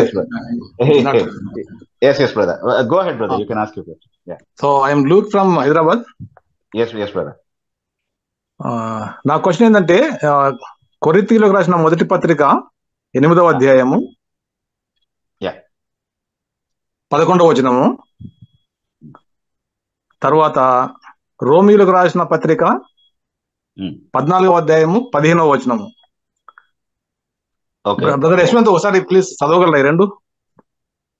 ఒకసారి మళ్ళీ రిపీట్ చేయగలుగుతారా? కొరింథీయులకు రాసిన మొదటి పత్రిక 8వ అధ్యాయము 11వ వచనము. ఒకసారి అది చదివేస్తాను ఫస్ట్, ప్లీజ్ ప్లీజ్. 8వ అధ్యాయం 11వ వచనం. విగ్రహార్పితాలు తినొచ్చు అన్నాడు విషయాల గురించి, తినొచ్చు తినకూడదు. అందువలన ఎవరి కొరకు క్రీస్తు చనిపోయేనో ఆ బలహీనుడైన నీ సహోదరుడు నీ జ్ఞానమును బట్టి నశించును అనే మాట ఉంది. Okay okay. అందువలన ఎవరి కొరకు క్రీస్తు చనిపోయేనో, సో అది నోట్ చేసుకుని బ్రదర్. తర్వాత రోమీయులకు రాసిన మొదటి పత్రిక, రోమీయులకు రాసిన పత్రిక 14వ అధ్యాయము 15వ వచనము. రోమన్స్ 14:15 నీ సహోదరుడు నీ భోజన మూలముగా దుఃఖించిన ఎడల నీ వికను ప్రేమ కలిగి నడుచుకున్న వాడు కావు. ఎవరి కొరకు క్రీస్తు చనిపోయినో వానిని నీ భోజనము చేత పాడు చేయకు. సో ఈ రెండు కూడా ఈ రెండు కూడాను సేమ్ ఒకే అర్థం వచ్చి మీ క్వశ్చన్ కదా? దీన్ని please compare with Romans chapter 8 verse 35. Who can separate us from the love of Christ? మనల్ని క్రీస్తు ప్రేమ నుండి ఎవరు ఎడపాపగలరు? సో అంటే ఇప్పుడు ఎవరి కొరకు క్రీస్తు చనిపోయినా, సపోజ్ నేను విగ్రహార్పితమైనది నేను తింటున్నప్పుడు క్రీస్తు ఎవరి కొరకు చనిపోయినో ఆ సహోదరుని నశింపజేయటం నా వల్ల కాదు కదా, అకార్డింగ్ టు ప్రిడిస్టినేషన్. ఓకే. సో దీనికి నేను ఎక్స్ప్లోర్ చేసిన ఏంటంటే, యాక్చువల్ గా ఇక్కడ అపోలిమి అనే గ్రీక్ వర్బ్ వాడబడింది. ఓకే. సో ఈ అపోలిమి అనే వర్బ్ అనేది యాక్చువల్ గా లూకాసు వార్త 15వ అధ్యాయంలో 3 స్టోరీస్ ఉన్నాయి కదా, తప్పిపోయిన కుమారుడు, పోగొట్టుకొనబడిన నాణ్యము, తప్పిపోయిన గొర్రె. సో తప్పిపోవడం అంటే యాక్చువల్ గా ఈ అపోలిమి అనే వర్బ్ కు ఈ 90 సార్లు ఈ గ్రీక్ టెక్స్ట్ న్యూ టెస్ట్మెంట్ వాడబడింది ఈ వర్బ్. సో దాదాపుగా majority of the instances it is translated as perishing, destruction కి వాడబడింది. బట్ వెరీ ఫ్యూ టైమ్స్ అంటే బేసికలీ ఇటర్నల్ డిస్ట్రక్షన్ అనే సెన్స్ లో వాడబడలేదు అనేది అర్థం చేసుకోవాలి. అదే ఎగ్జాక్ట్లీ అదే నేను చెప్పబోతున్నా. అదేముందంటే యాక్చువల్ గా తప్పిపోయిన ఈయన తమ్ముడు తిరిగి ఇలా వచ్చిన తప్పిపోయడానికి కూడా ఈ అపోలిమైన వర్బ్ వాడబడింది. తర్వాత సెప్తువజింట్ లో సమూయేలు మొదటి గ్రంథములో 2వ అధ్యాయంలో కీషు గాడిదలో తప్పిపోయిన విషయంలో కూడా ఇదే వర్బ్ వాడబడింది. Right. So definitely eternal destruction అనే సెన్స్ లో మాత్రమే తీసుకోవాలి అని మాత్రం అనుకోదు ఇక్కడ. ఈ రెండు ఇన్స్టెన్స్లో చేయకూడని ట్రాన్స్లేషన్ ఇది. రైట్. సో నా అబ్జర్వేషన్ ఏంటంటే, ఇప్పుడు ఈ తెలుగు బైబిల్లో యాజ్ వెల్ యాజ్ ఇంగ్లీష్ బైబిల్లో కూడా అక్కడక్కడ ఈ గ్రీక్ ట్రాన్స్లేషన్ కు గ్రీక్ టెక్స్ట్ కు ఫెయిత్ఫుల్ గా ఉండడం లేదు అక్కడక్కడ. That is very plain brother. Actually మనం గ్రీక్ తో కంపేర్ చేయకుండా just Telugu and English KJV కానీ ఏదైనా తీసుకుని చదివినా కూడా చాలా సార్లు డిఫరెన్సెస్ కనబడతా ఉన్నాయి. అంటే దానికి నాకు అనిపించే విషయం ఏంటి అంటే, ఇప్పుడు మనకి జస్ట్ ఫర్ అన్ ఎగ్జాంపుల్, ఇప్పుడు మనకి 1611 లో రిలీజ్ అయిన కింగ్ జేమ్స్ వర్జన్ ఈ రోజు చదవట్లేదు మనం. దాని తర్వాత అంటే ఇప్పుడు 12-13 టైమ్స్ దాన్ని రివైజ్ చేయడం జరిగింది. రివైజ్ ఎందుకు చేశారు అని అంటే, ఒరిజినల్ కి చాలా దగ్గరగా తీసుకురావాలి అన్నటువంటి ఉద్దేశంతో, ఎక్కడైనా ట్రాన్స్లేషన్ లో పొరపాట్లు ఉంటే వాటిని సవరించుకుంటూ ఒరిజినల్ లో ఉన్నటువంటి దానికి దగ్గరగా తీసుకురావాలన్నటువంటి ప్రయత్నం ఇంగ్లీష్ వర్జన్స్ లో జరిగింది. కానీ అంతే విరివిగా, అంతే ఓపెన్ మైండ్ తో తెలుగు బైబిల్ ట్రాన్స్లేషన్స్ ని రివైజ్ చేసినట్టుగా మనకు కనబడట్లేదు. అంత ఎక్కువ ఎఫర్ట్ ఎవరు పెట్టినట్టుగా ఇండియన్ లాంగ్వేజెస్ లో మనకు అనిపించట్లేదు. అంటే ఒరిజినల్లీ మిషనరీస్ ఏవైతే చేసి ఇచ్చారో బ్రదర్. దాన్నే అలాగే వాడుతూ వెళ్ళడం కారణంగా, ఎక్కువగా రివిజన్స్ లేని కారణంగా చాలా ప్లేసెస్ లో ఇలాంటి కరెక్షన్స్ మనకు కనబడతా ఉన్నాయి. There is lot of scope for improvement and revision. అది బైబిల్ సొసైటీ ఆఫ్ ఇండియా వాళ్ళు, తర్వాత ఎవరైతే బైబిల్స్ ప్రింట్ చేస్తున్నారో వాళ్ళు పరిగణలోకి తీసుకుంటే బాగుంటది. ఈ మధ్య వాడుక భాష అనువాదాలు కొన్ని వచ్చాయి. అవి కొన్ని ప్లేసెస్ లో బెటర్ రెండరింగ్ ఇస్తున్నట్టుగా చూడగలుగుతుంది కొన్ని సందర్భాల్లో. సో They can వాటిలో also కొన్ని do కొన్ని better. అవునవును బ్రదర్. Yeah, so yeah. నేను గమనించిందంటే కొంతమంది బోధకులు ఏం చెప్తున్నారంటే ఈ రెండు వచనాలు చూపిస్తూ, సో ఒకసారి రక్షింపబడిన వాడు, అది తర్వాత హెబ్రీ పత్రికలో కూడా ఉన్నది కదా, ఒకసారి చూసిన తర్వాత. Yes, yes, so yes. ఈ మూడు వాళ్ళు కంపేర్ చేసి ఏమంటున్నారంటే, సో Yeah, yeah. రక్షింపబడిన వాడు తప్పిపోవటకు కూడా ఆస్కారం ఉంది అనే విధంగా అవును. వాళ్ళు, సో దే అంటే are Telugu supporting Bible their ని doctrine. మాత్రమే చదివి, అవును బ్రదర్, తెలుగు బైబిల్ ని మాత్రమే చదివి థియోలాజికల్ కన్క్లూజన్స్ కి రావడం అనేది వాళ్ళ పొరపాటు అయి ఉండకపోవచ్చేమో, ఎందుకంటే వాళ్ళకి వేరే భాష రాదు కాబట్టి. కానీ రాదు తర్వాత కాబట్టి తర్వాత మనం సరిచేసి చూపిస్తున్నప్పుడు కూడా అలా కాదు, మూల భాషలో ఇలా ఉంది కాబట్టి ఇలా వస్తుంది అని అర్థం, ఇలా వస్తుంది అని చెప్పినప్పుడు కూడా వాదించే వాళ్ళు చాలా మంది ఉంటున్నారు. అంటే దాన్ని తీసుకోవడానికి ఇష్టపడట్లేదు. తెలుగు భాషలో ఏదో దానికే కట్టుబడి ఉండి, తెలుగు భాషలో ఏ కన్క్లూజన్కి వచ్చారో దాన్నే సమర్థించే ప్రయత్నం చేస్తున్నారు. అది మాత్రం మంచిది కాదు. అంటే కొంతమంది వైఖరి ఎలా ఉంటుందంటే, అవునవును, ఎగ్జాక్ట్లీ బ్రదర్, కొంతమంది వైఖరి ఎలా ఉంటుందంటే, ఒరిజినల్లీ బైబిల్ తెలుగులోనే రాయబడింది, ఆ తర్వాత దాన్ని గ్రీక్ కి హిబ్రూకి ట్రాన్స్లేట్ చేసుకున్నారు అన్నట్టుగా వ్యవహరిస్తున్నారు. కానీ అది కాదు వాస్తవానికి అనేది అర్థం చేసుకోవాలి. Original languages Hebrew and Greek కాబట్టి అక్కడున్న మీనింగ్ దేనికి అవకాశం ఇస్తుందో దాన్నే మనం తీసుకోవాల్సి ఉంటుంది. ఆ కన్క్లూషనే మనం తీసుకోవాల్సి ఉంటుంది. అదే బ్రదర్. అంటే నా ఉద్దేశం ఏంటంటే, అంటే మీలాంటి వాళ్ళు కొద్దిగా పూనుకొని ఈ చిన్న చిన్న ఈ సవరణలు చేస్తూ మరి ఒక ట్రాన్స్లేట్ చేస్తే బెటర్ గా ఉంటుందేమో నా ఉద్దేశం బ్రదర్. It's a very big task brother, actual గా. అంటే it's a team work that is needed. So అంటే మనం మొత్తం ట్రాన్స్లేట్ చేయని అవసరం లేదు, జస్ట్ ఈ పొరపాటు సరిదిద్దగలిగితే చాలు, అన్ని అవసరం లేదు. అయితే మేము ఏం చేస్తున్నాం అంటే బ్రదర్, మేము ఏమైనా థియోలాజికల్ డిస్కషన్స్ చేసేటటువంటి పుస్తకాలు అవి రాస్తున్నప్పుడు ఈ వచనాలు మేము ప్రస్తావిస్తున్నప్పుడు ఆ సందర్భంలో మాత్రం వాటిని సవరించి చెప్తున్నాం అనమాట. ఇలా ఉండాలి మూల భాషను అనుసరించి ఆలోచించినప్పుడు. కానీ ఇలా అనువాద లోపం ఒకటి జరిగింది అన్న విషయాన్ని ఎత్తి చూపించే ప్రయత్నం చేస్తున్నాం అనమాట చాలా సందర్భంలో. కానీ మీరు అన్నట్టుగా దాన్ని సిస్టమేటిక్ గా ఈవెన్ బైబిల్లోకి ఇన్కార్పొరేట్ చేసే విధంగా రివిజన్స్ ఏమైనా తీసుకురాగలిగితే బాగుంటది. It is a good thought and it is a much needed thought. కానీ అది ఎలా చేయాలి అనేది దేవుడే నడిపించాలి, ప్రార్థన చేయడం. Okay, thank you very much brother. Thank you brother, thank you, that's very helpful. Thank you. తర్వాత సాల్మన్ రాజు అనే ఐడి నుంచి జాయిన్ అయినటువంటి వారు, మీరు అన్మ్యూట్ చేసుకుని మీ పేరు, మీ ఊరు చెప్పి మీ ప్రశ్న అడగండి. Brother, good evening brother. Good evening brother. Brother, నాకు ఒక చిన్న డౌట్ ఏంటంటే, బ్రదర్ మీ పేరు, ఊరు చెప్పి. యేసుక్రీస్తు బ్రదర్ మీ పేరు. బ్రదర్ నా పేరు సాల్మన్ రాజు, హైదరాబాద్ నుంచి. Yes brother. నాకు ఎప్పటి నుంచో ఒక డౌట్ ఉంది. ఏంటంటే, యేసుక్రీస్తు ప్రభు సిలువ వేసినప్పుడు 40 కొరడా దెబ్బలు కొట్టినట్టుగా మనం చూస్తుంటాం వాక్యంలో. ఓకే. అయితే ప్యాషన్ ఆఫ్ క్రైస్ట్ సినిమాలో కొరడా దెబ్బలకు ముందుగా బెత్తంతో 40 దెబ్బలు కొట్టినట్టుగా కూడా చూపిస్తారు. ఓకే. అంటే అది కొరడా దెబ్బలు మాత్రమే కాకుండా బెత్తంతో కూడా కొట్టి ఉంటారా అన్నది నా డౌట్. ప్యాషన్ ఆఫ్ క్రైస్ట్ లో బెత్తంతో కొట్టి ఆయన్ని బాగా నల్లు కొట్టినట్టుగా చూపిస్తారు, ఆ తర్వాత కొరడా దెబ్బలు కొట్టినట్టు చూపిస్తారు. బ్రదర్ ఎక్కడైనా ఆయన కొరడా దెబ్బలు కొట్టినట్టు హీ వాస్ కర్జ్డ్ అని మాత్రమే చదువుతాం, కానీ హీ వాస్ ఫ్లాగ్డ్ అని ఎక్కడ చదవం. వాక్యంలో అయితే ఎక్కడ లేదు అలాగా. అదే అంటే వాళ్ళు దానికి కొంతమంది ఏమని చెప్తారంటే, ఇదే ఇట్లాగా ఆయన చేసిన తప్పులకి గాను హెబ్రీలకు వేసే శిక్ష ప్రకారంగా ఆయనకి దెబ్బలు కొట్టారని, రోమా పద్ధతి ప్రకారంగా కొరడా దెబ్బలు కొట్టారని, కాబట్టి 2 శిక్షలు ఆయన మీద పడినట్టుగా చెప్తుంటారు కొంతమంది. కానీ దానికి మనకి బైబిల్లో మాత్రం ఏ టెక్స్ట్ ని బేస్ చేసుకుని అది చెప్తున్నారు అనేది చూపించగలిగితే we can examine whether that is true. కానీ అలాంటిది ఎక్కడా కనబడట్లేదు. ఆన్ ద సర్ఫేస్ మనం చదివినప్పుడు మాత్రం మనకు అలాంటి డిస్టింక్షన్ ఏది చూపించి చెప్పినట్టుగా కనబడట్లేదు. కానీ అవును ఒకవేళ బ్రదర్. అలా వాదించడానికి ఏదైనా టెక్స్ట్ లో వాళ్ళకి ఆధారం కనిపించింది అని అంటే అది చెప్తే స్పెసిఫిక్ గా మనం దాన్ని బేస్ చేసుకొని చెప్పగలం. కానీ ప్యాషన్ ఆఫ్ క్రైస్ట్ మూవీలో అలా ఉంది కాబట్టి అలా అయి ఉండొచ్చు అని మాత్రం అనుకోవడానికి వీల్లేదు. ఉమ్, ఉమ్. Yeah, అది ఓకే బ్రదర్, ఓకే ఓకే. అదే ఎస్ మనం లేఖనాలను మాత్రమే ఆధారం చేసుకుని లేఖనాల్లో ఎగ్జాక్ట్లీ ఏముందో దాన్నే ఫాలో అయితే సరిపోతుంది. Exactly yes brother. Okay brother, yes thank you brother. Yes brother. Thank you. Thank you అండి. తర్వాత ఎం దాస్ అనే ఐడి నుంచి జాయిన్ అయినటువంటి వారు మీరు అన్మ్యూట్ చేసుకొని మీ పేరు మీ ఊరు చెప్పి మీ ప్రశ్న.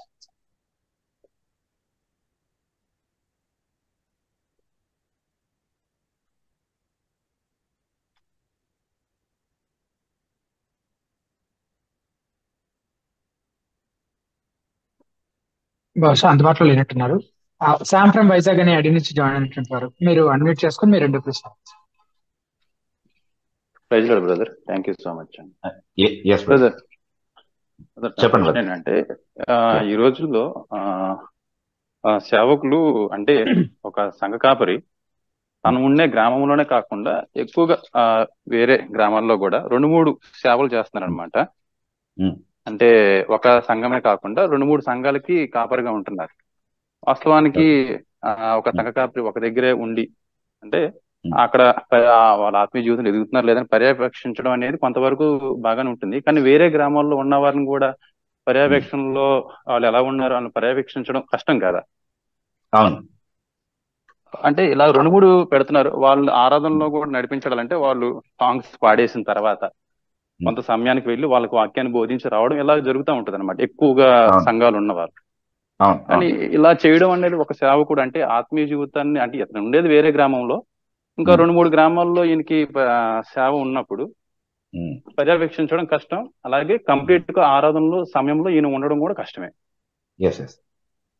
వాక్యానికి వెళ్ళడము అది జరుగుతుంది. ఈ విధంగా చేయడం అనేది ఎంతవరకు కరెక్ట్ అనేది నా అంటే మీరు చెప్పింది కరెక్ట్. అంటే కాపరి బాధ్యతలు నిర్వర్తించడము అనేది ఆ సంఘంతో ఉండడము, ఆ సంఘానికి ఉన్నటువంటి అవసరతలు తెలుసుకోవడానికి అవసరమైనంత సహవాస సమయం వాళ్ళతో గడపడం అనేది ఖచ్చితంగా అవసరం. అయితే మనం దీన్ని కొంచెం బ్యాలెన్స్డ్ గా అర్థం చేసుకోవాలి. మొదటి విషయం ఏంటి అంటే ఒక సంఘానికి ఒక కాపరి మాత్రమే ఉండాలి అన్నటువంటి నియమం వాక్యానుసారమైనది కాదు. అంటే ఒక సంఘము స్టార్ట్ అయ్యేటటువంటి స్టేజ్ లో అలా ఉండొచ్చేమో, చర్చ్ ప్లాంటర్ ఒక్కడే ఉండొచ్చేమో ఆ టైంలో. కానీ అతని బాధ్యత ఏంటి అని అంటే మల్టిపుల్ లీడర్స్ ఉండేటట్టుగా ఎక్కువ మంది నాయకులు ఆ సంఘాన్ని నడిపించగలిగేటటువంటి సమర్థులు అయ్యే విధంగా సంఘంలో ఉన్నటువంటి సమర్థుల్ని ఆయన ట్రైన్ చేసి దానికోసం నిలబెట్టాలి, ఆ పరిచర్య కోసం. అలాంటప్పుడు ప్రతి సందర్భంలోనూ ఆయనే లేకపోయినప్పటికీ కాపరి పరిచర్య అనేది ముందుకు కొనసాగుతూ ఉంటుంది. ఒక సింగిల్ లీడర్ మాత్రమే ఉంటే మాత్రమే అవుతుంది, ఈ మనిషి లేకపోతే ఇంకా ఇక్కడ ఏమీ జరగదు అన్నట్టుగా ఉండే పరిస్థితి లేకుండా చూసుకోవాలి ప్రతి స్థానిక సంఘంలో. కానీ ప్రతి చోట వన్ మ్యాన్ షో అవడం కారణంగా ఈ పరిస్థితి ఏర్పడతా ఉందన్నమాట. సో అది ఫస్ట్ ఆస్పెక్ట్. తర్వాత ఇంకొకటి ఏంటి అంటే అతను వేరే గ్రామాల్లో కూడా ఒకవేళ సంఘం లేనటువంటి స్థలాల్లో, సువార్త ఇంకా అందనటువంటి స్థలాల్లో వెళ్ళి సువార్త చెప్పి సంఘం స్థాపించాలనుకునేటటువంటి ఉద్దేశం మాత్రం చాలా మంచిదే. అయితే ఆల్రెడీ ఉన్నటువంటి ఒక సంఘాన్ని రిస్క్ లో పెట్టి వాళ్ళకి ఏమీ సరిగ్గా వాక్యం అందించకుండా, వాళ్ళకి చూడాల్సినటువంటి విషయాలు చూడకుండా ఇంకొక స్థలానికి వెళ్ళి పరిచర్య చేయడం అనేది సరైనటువంటి ఆలోచన కాదు. అంటే ఇక్కడ చూసుకుని ఇక్కడ ఆల్రెడీ చేసే వాళ్ళు ఉంటే ఆయన వెళ్ళి ఆ పని చేయొచ్చు. లేకపోతే ఆయన ఏం చేయాలంటే కొత్తగా స్థాపించినటువంటి సంఘాల్లో అయినా సరే వేరే సెట్ ఆఫ్ లీడర్స్ ఉండి వాళ్ళు చేసినటువంటి పనిని ఈయన పర్యవేక్షిస్తూ వాళ్ళు ఇండిపెండెంట్ గా చేసుకోగలిగే ఎదుగుదల వచ్చేంత వరకు ఈయన పర్యవేక్షిస్తూ దాన్ని ముందుకు తీసుకెళ్ళడం అనేది మంచి పరిణామాన్ని చూపిస్తుంది. అంటే ఆ సంఘం కూడా ఎదుగుతుంది, ఈ సంఘం కూడా ఎదుగుతుంది. అలా కాకుండా వాళ్ళకి ప్రయోజనం లేకుండా వీళ్ళకి ప్రయోజనం లేకుండా సండే అంతా సగం అంతా కూడా ఇతను ట్రావెలింగ్ లోనే ఉంటాడు. ఎక్కడికి వెళ్తున్నారంటే ఇక్కడ అయిపోయిందంటే ఇంకో ఆరాధనకి వెళ్తున్నామండి, ఆ తర్వాత ఇంకో ఆరాధనకి వెళ్తున్నామండి, ఆ తర్వాత ఇంకో ఆరాధనకి. ఈ వెళ్ళటంలోనే సండే అంతా కూడా అయిపోతుంది. ఎక్కడ ఉండట్లేదు, ఎక్కడ సహవాసం చేయట్లేదు సరిగ్గా. సో దానివల్ల ఎవరికి ప్రయోజనం లేదు, అతనికి కూడా ప్రయోజనం లేదు.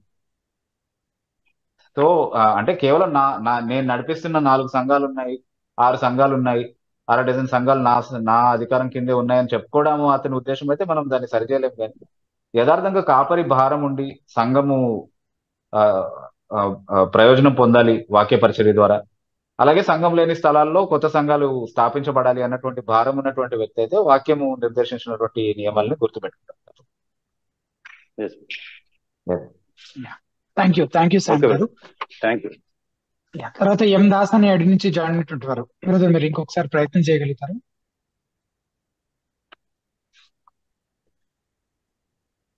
లీవై కూడా మళ్ళీ జాయిన్ అయ్యారు, బట్ స్టిల్ అన్మ్యూట్ చేసుకోవడానికి ఇబ్బంది అవుతుంది.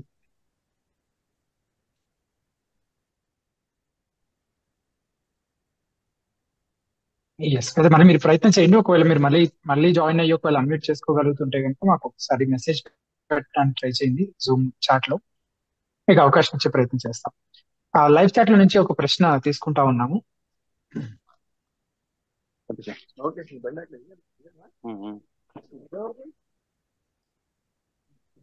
శామ్ గారు మీరు అన్మ్యూట్ చేసుకున్నారండి, అది మ్యూట్ చేసుకోగలుగుతారు? ఎస్.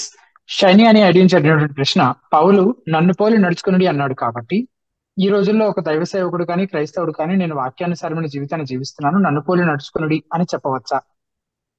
అలా చెప్పవచ్చు అని అంటున్నారు, వివరణ ఇవ్వండి. ఓకే, అంటే నేను పౌలు చాలా క్లియర్ గా ఏమన్నాడంటే, నేను క్రీస్తును పోలి నడుచుకున్న ప్రకారం మీరు నన్ను పోలి నడుచుకోండి అని అన్నాడు. అదే క్రీస్తు సువార్తకు వ్యతిరేకంగా ఎవరైనా పనిచేస్తే ఏమన్నాడు, మేమైనను పరలోకం నుండి ఒక దూత అయినను వచ్చి వేరొక సువార్త ప్రకటిస్తే వాడు శాపగ్రస్తుడు, వాడిని వెంబడించుద్దు అన్న భావంలోనే మాట్లాడు.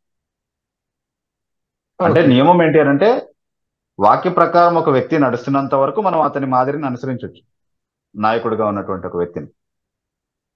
సో వాక్యానుసారంగా నడుస్తున్నటువంటి వ్యక్తిని వెంబడించాలి అన్నప్పుడు, నేను వాక్యానుసారంగా నడుస్తున్నాను కాబట్టి మీరు నన్ను వెంబడించండి అని ఒక క్లెయిమ్ మాత్రమే చేయలేదు పౌలు. ఓపెన్ గా వాళ్ళ మధ్యలో ఒక ఆదర్శాన్ని చూపిస్తూ జీవించాడు, అలాగే జీవించమని వాళ్ళకి పిలుపునిచ్చాడు. అలా ఎవరైనా చేస్తుంటే మనం ఖచ్చితంగా వాళ్ళ ఆదర్శాన్ని వెంబడించాలి, వాళ్ళు చెప్పకుండానే వెంబడించాలి. కానీ మేము చేసేదే వాక్యము, మా జీవితమే వాక్య ప్రతిబింబము. అది ఎలా ఉన్నా సరే, వాక్యంలో మీరు చదివేది దానికి భిన్నంగా ఉన్నా సరే మేము చేసేదే కరెక్ట్.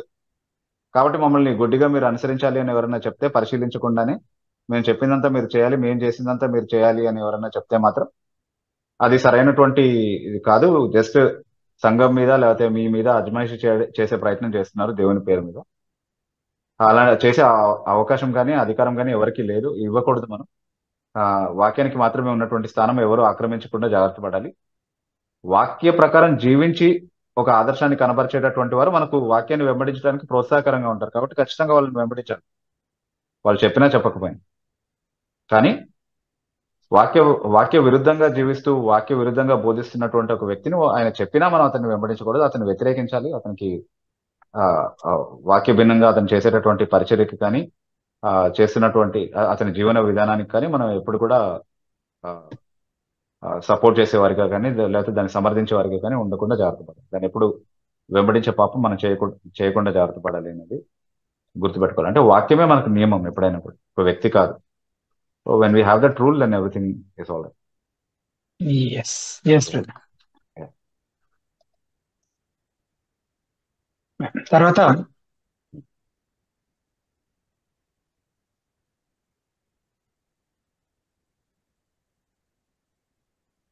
చర్య అని అడిగినటువంటి ప్రశ్న, అపోస్తల కార్యాల గ్రంథం 2వ అధ్యాయం 47వ వచనాన్ని రక్షణ పొందవలసిన వారిని అనుదినము వారితో చేర్చుచుండెను అని తర్జుమా చేయాలి. ఇంగ్లీష్ లో సరిగ్గా ఉంది అని అన్నారు, కానీ మూల భాషలో చదువుతున్నప్పుడు ఇదే అర్థం వస్తుందా? అలా వస్తున్నట్లు అనిపించడం లేదు, కొంచెం తెలియచేయండి. సేమ్ క్వశ్చన్ మనం ఇదే ఫార్మాట్ లో ఇదివరకు ఒకసారి తీసుకోవడం జరిగింది, కానీ అది చర్య అనే ఐడి నుంచే తీసుకున్నామో లేదో నాకు జ్ఞాపకం లేదు. ఆయన ఇంకొకసారి బ్రీఫ్ గా ఏమైనా చెప్పగలుగుతారా? అంటే మూల భాషలో ఆ భావం వచ్చినట్టు అనిపించలేదు అని అన్నారు. అంటే మూల భాషలో ఏముంది, దానికి ఏ భావం వచ్చినట్టు అనిపించింది అనే విషయాలు మీరు ఒకవేళ చెప్తే ఎక్కడ పొరపాటు ఉంది అనేది మనం ఎగ్జామిన్ చేయడానికి ఏమైనా అవకాశం ఉంటుంది. అంటే కింగ్ జేమ్స్ వర్షన్ రెండరింగ్ లేకపోతే ఇంకా చాలా రెండరింగ్స్ లో ఉన్న విధంగా, the lord kept adding to the church such as should be saved. అంటే రక్షింపబడాల్సినటువంటి వారిని దేవుడు సంఘంతో చేర్చాడు అన్నటువంటి మాట ఏదైతే ఇంగ్లీష్ ట్రాన్స్లేషన్స్ లో ఉందో దాన్ని ఎందుకు డిస్ప్యూట్ చేయాలి, దాన్ని ఎందుకు వేరేలాగా చేయాలి అని ట్రాన్స్లేట్ చేయాలి అనేది మూల భాష నుంచి చూపించగలిగితే then we can consider whether the Telugu rendering is more appropriate. So అంటే అలా మీరు క్వశ్చన్ అడగడానికి రీజన్ ఏంటి, మూల భాషలో ఏమి దేన్ని మీరు కంపేర్ చేయడం వల్ల మీకు అలా అనిపించింది అన్న విషయాన్ని చెప్తే we can consider answer. Yes yes. తర్వాత ఆ జీవన్ జమి అనే ఐడి నుంచి అడిగినటువంటి ప్రశ్న, యేసుక్రీస్తు మీద విశ్వాసం ఉంచిన తర్వాత రక్షింపబడిన వ్యక్తి బలహీనమైన కార్యములు చేసిన లేక చిన్న చిన్న లోపాలున్న నిత్యత్వం పొందుతామని రంజిత్ ఓఫీర్ గారు చెబుతున్నారు. బలహీనమైన విశ్వాసం నిత్య జీవం పొందుతాడా? అది ప్రశ్న. పొందుతాడా అని రంజిత్ ఓఫీర్ గారి గురించి అడుగుతున్నారా? ఆయన చిన్న చిన్న లోపాలున్నా పొందుతాము అని చెప్తున్నాడు. అంటే రక్షించబడిన వ్యక్తి బలహీనమైన కార్యాలు చేసినా లేక చిన్న చిన్న లోపాలున్నా పరలోక నిత్యత్వం పొందుతాము అని ఆయన అంటున్నారు. అలా పొందుతాడా ఒక రక్షించబడిన వ్యక్తి అన్నాడు. ద పాయింట్ ఇస్, రక్షింపబడిన వ్యక్తి ఎప్పుడు కూడా తను చేసే పాపాన్ని చిన్న చిన్న పాపం అని ఎప్పుడు పరిగణించదు. తను చేసే పాపాన్ని పాపంగానే చూస్తాడు. దేవుడు ఎలా పాపాన్ని చూస్తున్నాడో అలాగే చూస్తాడు. దేవుడు ఎలా పాపాన్ని అసహించుకుంటున్నాడో అలాగే అసహించుకుంటాడు. దేవుడు ఎలా మనం పాపం నుండి విడిపించబడి పవిత్రంగా జీవించాలని నిర్దేశించాడో అలాంటి ఉద్దేశాన్ని మనం కూడా కలిగి ఉంటాం నిజంగా రక్షింపబడినటువంటి స్థితిలో ఉంటే కనుక. కాబట్టి బలహీనతలు ఉండవా అంటే ఉంటాయి, తొట్టుపాట్లు ఉండవా అంటే ఉంటాయి, పొరపాట్లు చేయమంటే చేస్తాం. కానీ పాపాన్ని ఒప్పుకొని విడిచిపెట్టి దాని మీద జయం పొందే విధంగా, దాని మీద దండెత్తేవారిగా, దానికి వ్యతిరేకంగా పోరాడేవారిగా దేవుని ఆత్మ మనల్ని మారుస్తాడు. కాబట్టి మన నూతన జన్మ అద్భుతము ఆయన జరిగించిన తర్వాత మన అంతరంగంలో నూతన స్వభావాన్ని మనలో అమర్చి ఆ ప్రాచీన స్వభావంతో పోరాడేటటువంటి వారిగా మనల్ని ఉంచుతాడు. కాబట్టి మనల్ని పవిత్రపరుస్తూ ఉంటాడు. అది దేవుణ్ణి ప్రేమించి పాపాన్ని విసర్జించేటటువంటి ఒక మనస్థితి మనలో కలిగించడం ద్వారా ఆయన అది జరిగిస్తాడు. అలా ఉన్న ప్రతి ఒక్కరు కూడా అది common experience of a Christian. అంటే ఏ పాపాన్ని లైట్ గా తీసుకోడు, ఏ పాపము చిన్నది అని అనుకోడు. ప్రతి చిన్న అని పిలిచేటటువంటి, ఇది చిన్నదే కదా అని అనిపించేటటువంటి ప్రతి పాపాన్ని కూడా అతను దేవుడు చూసే విధంగా పాపంగానే చూసి దాన్ని జయించాలనే ప్రయత్నిస్తాడు. ఓకే, సో అలాంటి వైఖరి ఉన్నటువంటి వాళ్ళు దేవుని బిడ్డలు అన్నటువంటి రుజువును కనబరుస్తుంది. కానీ నా పాపం చాలా చిన్నదే, ఇది ఉన్నా పర్వాలేదు, నేను నిత్య జీవానికి వెళ్ళిపోతాను కాబట్టి దీంతో నేను ఇలాగే ఉంటాను అన్నటువంటి వైఖరి ఒకవేళ ఒక వ్యక్తికి ఉంటే అతను నిజంగా రక్షింపబడినటువంటి వ్యక్తి కాదు. Because he loves his sin, that's why he thinks it's okay to keep his sin as long as he can go to heaven. అంటే ఎంత పాపిగా ఉంటే నేను పరలోకానికి వెళ్ళగలను అంతవరకు నేను పాపంలో కొనసాగినా పర్వాలేదు అన్నటువంటి వైఖరి ఎవరికైతే ఉందో అతను రక్షింపబడ్డాడని ఎలా చెప్పగలుగుతాము? If is taking advantage of God's grace, దేవుని యొక్క కృపని ఒక కామాతృత్వానికి ఒక అవకాశంగా చేసుకున్నటువంటి వాడు నిజంగా దేవుని యొక్క కృప చేత రక్షింపబడినటువంటి వ్యక్తి అని ఎలా చెప్పగలం? అది వాక్య వ్యతిరేకమైనటువంటి ఆలోచన. సో నిత్యజీవం పొందుతాడా లేదా అన్నటువంటి విషయాన్ని అలా ఉంచితే అసలు ఫస్ట్ ఆఫ్ ఆల్ అతనికి అసలు రక్షణ అంటే ఏంటో తెలుసా అన్నది ప్రశ్న అన్నమాట. తర్వాత అతను చిన్న చిన్న పొరపాట్లు, చిన్న చిన్న తప్పులు అని ఏవైతే చెప్తున్నాడో అది ఏంటో కూడా మనకు బాగా తెలుసు. We know it too well, right? So అంటే అతని ఇంటర్వ్యూస్ మీరు ఒకవేళ చూసుంటే తర్వాత అతను చిన్న చిన్న పొరపాట్లు అని ఏదైతే సమర్థించుకుంటున్నాడో అవి నిజంగా చిన్నవా కావా అనేది ఆలోచించండి. ఈవెన్ అంటే మనం రక్షణ పొందిన నేపథ్యం నుండి చిన్న పాపాలు పెద్ద పాపాలని ఏమీ లేవు, పాపం పాపమే, దేవుడు దాన్ని పాపంగానే చూస్తాడు అని చెప్తున్నాం మనం. కానీ ఒక అన్యుల దగ్గరికి వెళ్ళి కూడా రంజిత్ ఓఫీర్ సమర్థించేటటువంటి పాపాల గురించి మాట్లాడితే వాళ్ళు కూడా అసహించుకునేటటువంటి విధంగా ఉంటుంది. అన్యుల మధ్యలో కూడా విననటువంటి సంగతులు మీ మధ్య వినబడుతున్నాయని కొరింథీ పత్రికలో రాస్తారు కదా, అలాంటి సంగతులు ఆయనే తన ఇంటర్వ్యూలో స్వయంగా బయట పెట్టుకున్నటువంటి చాలా విషయాలు ఉన్నాయి, నేను చెప్పడమే ముందు. సో వాటిని చిన్న చిన్న విషయాలని సమర్థించుకుంటూ అతను he can continue sinning and deceiving people, but God's people know better. yes తర్వాత దాస్ అనే ఐడి నుంచి జాయిన్ అవుతారు. మీరు మ్యూట్ చేసుకోగలిగినారు అనుకుంటా. Unmute. Sorry, good evening. My name is Das అన్న, ఫ్రమ్ భద్రాద్రి కొత్తగూడెం. చెప్పండి బ్రదర్. అయితే ఈ యోహాను సువార్త 9వ అధ్యాయం 1వ వచనంలో పుట్టుకతోనే గుడ్డివాడైన ఆ వ్యక్తి గురించి శిష్యులు యేసుప్రభుని అడుగుతూ వీడైనను వీడు కన్నవారైనను పాపం చేశారని అడిగారు. అడిగినప్పుడు నా డౌట్ ఏంటంటే, పుట్టి గుడ్డివాడు పాపం చేసే అవకాశం ఎట్లా ఉంటది? ఓకే, ఆ పుట్టు గుడ్డివాడు అంటే పాపం చేయడం కారణంగా గుడ్డివాడిగా పుట్టేటటువంటి అవును. అవకాశం ఎలా ఉంటుంది? ఎలా ఉంది? Right right right okay, it's a good question. అంటే దీన్ని బట్టి పునర్జన్మ సిద్ధాంతం బైబిల్ బోధిస్తుంది అని కూడా కొంతమంది చెప్పే ప్రయత్నం చేస్తున్నారు అనమాట. అంటే ముందు జన్మలో చేసినటువంటి ఏదో పాపం కారణంగా తర్వాత మళ్ళీ గుడ్డివాడిగా పుట్టాడు అన్నటువంటి ఇంటర్ప్రిటేషన్ కూడా కొంతమంది ఇస్తా ఉన్నారు. కానీ అది సరైనది కాదు, వాక్యం ఎక్కడ అది బోధించట్లేదు. దాన్ని వ్యతిరేకిస్తా ఉంది వాస్తవానికి బైబిల్ గ్రంథం. కాబట్టి ఆ భావంలో అది చెప్పబడలేదు. కానీ ఖచ్చితంగా మనం అర్థం చేసుకోవాల్సిన విషయం ఏంటంటే మానవుడు స్వభావరీత్యా పాపి అన్నటువంటి ఆలోచన మొదటి నుంచే బైబిల్ బోధిస్తూ వచ్చింది. అందుకే 58వ కీర్తన 3వ వచనంలో కూడా మీరు చదివితే ఒకసారి తీసి చదువుదామండి. Yashwant, can you do that? R Das brother మీ దగ్గర బైబిల్ ఉన్నా మీరు తీసి చదవచ్చు. రిఫరెన్స్ ఒకసారి రిపీట్ చేస్తారు. 58వ కీర్తన 3వ వచనం.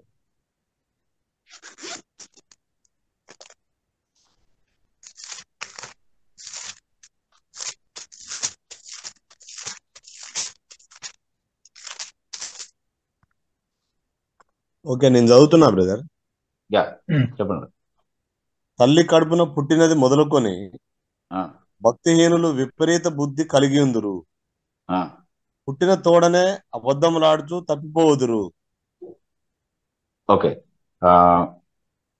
ఇంగ్లీష్ లో కూడా సేమ్ రెండరింగ్ ఉందా brother Yashwant? Can you please go escape from their mother's home అని. ఒరిజినల్ సిన్ గురించిన పాయింట్ పుట్టిన తోడనే అబద్ధములాడుచు తప్పిపోదురు. అవునవును. అయితే తల్లి గర్భమున పుట్టినది మొదలుకొని కాకుండా they go astray from their mother's womb అని ఉంది యాక్చువల్లీ కదా ఇంగ్లీష్ బైబిల్లో. From their mothers.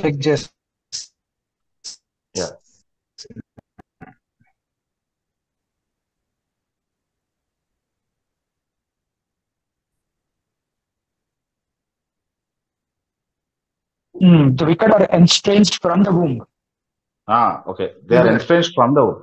ఎస్. అంటే వాళ్ళు గర్భవాసులుగా ఉన్నప్పుడే అతిక్రమం చేసే వారిగానే ఉన్నారంటే అదే స్వభావం వారిలో ఉంది అన్నటువంటి ఆలోచన అక్కడ వస్తా ఉందన్నమాట. అక్కడే స్వభావ పాపము అన్నటువంటి ఆలోచన వ్యక్తపరచబడినట్టుగా మనం చూస్తా ఉన్నాం. అలాంటి ఇంకా చాలా వచనాల్లో మనం అలాంటి సిద్ధాంతాన్ని అర్థం చేసుకోగలుగుతున్నాం బైబిల్లో. కాబట్టి స్వభావరీత్యా మానవుడు పాపి కాబట్టి అది చాలు దేవుడు ఒక వ్యక్తిని అంగవైకల్యం కలిగినటువంటి వ్యక్తిగా పుట్టించడానికి సరిపడ కారణంగా పరిగణించబడడానికి అది సరిపోతుంది. అందుకే అడుగుతున్నారు అతని పాపమేనా లేకపోతే తల్లిదండ్రులు చేసిన ఏదైనా పాపాన్ని బట్టి. ఎందుకంటే ధర్మశాస్త్రంలో తల్లిదండ్రుల పాపాన్ని కూడా పిల్లల మీద శాపంగా పరిణమిల్లేలాగా చేస్తానని చెప్తున్నాడు కదా కొన్ని సందర్భాల్లో. సో తల్లిదండ్రులు చేసిన పాపమా లేకపోతే అతని పాపం కారణంగానే ఇలా పుట్టడం జరిగిందా అని అడుగుతున్నారు తప్ప ముందు ఎప్పుడైనా పాపం చేసే అవకాశం ఉందా అంటే ముందు ఇంకో జన్మ ఉండిందా అన్నటువంటి భావంలో మాత్రం డెఫినెట్లీ అడగదు. అయితే యేసుప్రభు వారు దానికి ఆన్సర్ చెప్పేటప్పుడు వీడైనను అనే మాట వాడారు. అవును, ఆయన ఒప్పుకుంటున్నారు కదా స్వభావ పాపాన్ని. ఆయన కూడా స్వభావరీత్యా మానవుడి పాపే కాబట్టి దాన్ని బట్టి ఒక వ్యక్తి దేవుని చేత అదేంటి ఉగ్రతకు లోను చేయబడ్డానికి కానీ లేకపోతే దేవుని యొక్క శిక్షకు లోను చేయబడ్డానికి కానీ అర్హుడే అన్నటువంటి విషయాన్ని ఆయన కూడా ఒప్పుకుంటున్నారు. అంటే వీడైనా చేయలేదు అంటున్నాడు. అవునవును. అంటే ఏ భావంలో అయితే కీర్తనకారుడు మనం చదివాం కదా తల్లి గర్భంలోనే వాళ్ళు అతిక్రమం చేసేవారు ఏ భావంలో చెప్పబడింది అదే ఆలోచనని ఇక్కడ వ్యక్తపరుస్తున్నారు అనమాట. అంటే వాళ్ళు పర్టికులర్ గా ఒక పాపం చేశారని కాదు కానీ అన్ని పాపాలు చేయగలిగేటటువంటి సామర్థ్యం ఉన్నటువంటి స్వభావం వారిలో ఉంది. అది చాలాదా దేవుడు ఒక వ్యక్తిని శిక్షకు గురి చేయడానికి అంటే అది సరిపోతుంది వాస్తవానికి. కాబట్టి అతని పాపాన్నే పరిగణలోకి తీసుకున్నారా లేకపోతే తల్లిదండ్రుల పాపం కారణంగా ఇలా జరిగిందా అన్న భావంలోనే దాన్ని తీసుకోవాల్సి ఉంటుంది. సార్ థ్యాంక్ యూ సార్, మంచి ఆన్సర్ చెప్పారు. నాకు చాలా డౌట్ ఉండే దాని మీద. ఓకే సార్, అదే విధంగా మీ ఇద్దరికి కూడా హ్యాపీ న్యూ ఇయర్ శుభాకాంక్షలు తెలియజేస్తాను sir. Thank you brother, same to you. Thank you brothers, wish you the same. తర్వాత దుబ్బంకి బాపు అని అడిగించేటటువంటి ప్రశ్న, ఒక పాస్టర్ పై ఇంకో పాస్టర్ పోలీస్ కేసు పెట్టడం సరియేనా? అంటే చాలా జనరల్ గా ఉంది question.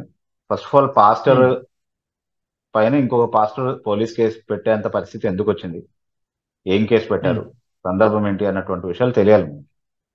If it is a criminal case ఖచ్చితంగా పోలీస్ కేసే పెట్టాలి. ఎందుకంటే ప్రభుత్వ అధికారులను గౌరవించమని బైబిలే మనకు నేర్పిస్తా ఉంది. ఇప్పుడు సంఘ పరిధిలోనే నిర్ణయించగలిగేటటువంటి చిన్న చిన్న తగాదాలు ఉంటాయి సంఘంలో. అవి మన మధ్యలోనే మనం చూసుకోవచ్చు కదా, వాటికి మీరు ఎందుకు ఆ అన్యుల దగ్గరికి న్యాయానికి వెళ్తున్నారు అన్నటువంటి మాట చెప్పబడింది వాస్తవమే. కానీ అదేంటి చట్ట పరిధిలోనే వ్యవహరించబడాల్సినటువంటి విషయాలు ఏవైతే ఉన్నాయో, రోమిలకు రాసిన పత్రిక 11వ అధ్యాయంలో చెప్పబడినటువంటి విషయాలు ఏవైతే అలా చట్ట పరిధిలో ప్రభుత్వ అధికారం కింద మాత్రమే జరిగించాల్సినటువంటి విషయాలు ఏవైతే ఉన్నాయో అవి ప్రభుత్వం చేతనే వ్యవహరించబడాలి. ఆ అధికారానికి లోబడి ఉండమని మనల్ని వాక్యం ఆజ్ఞాపిస్తుంది. కాబట్టి ఖచ్చితంగా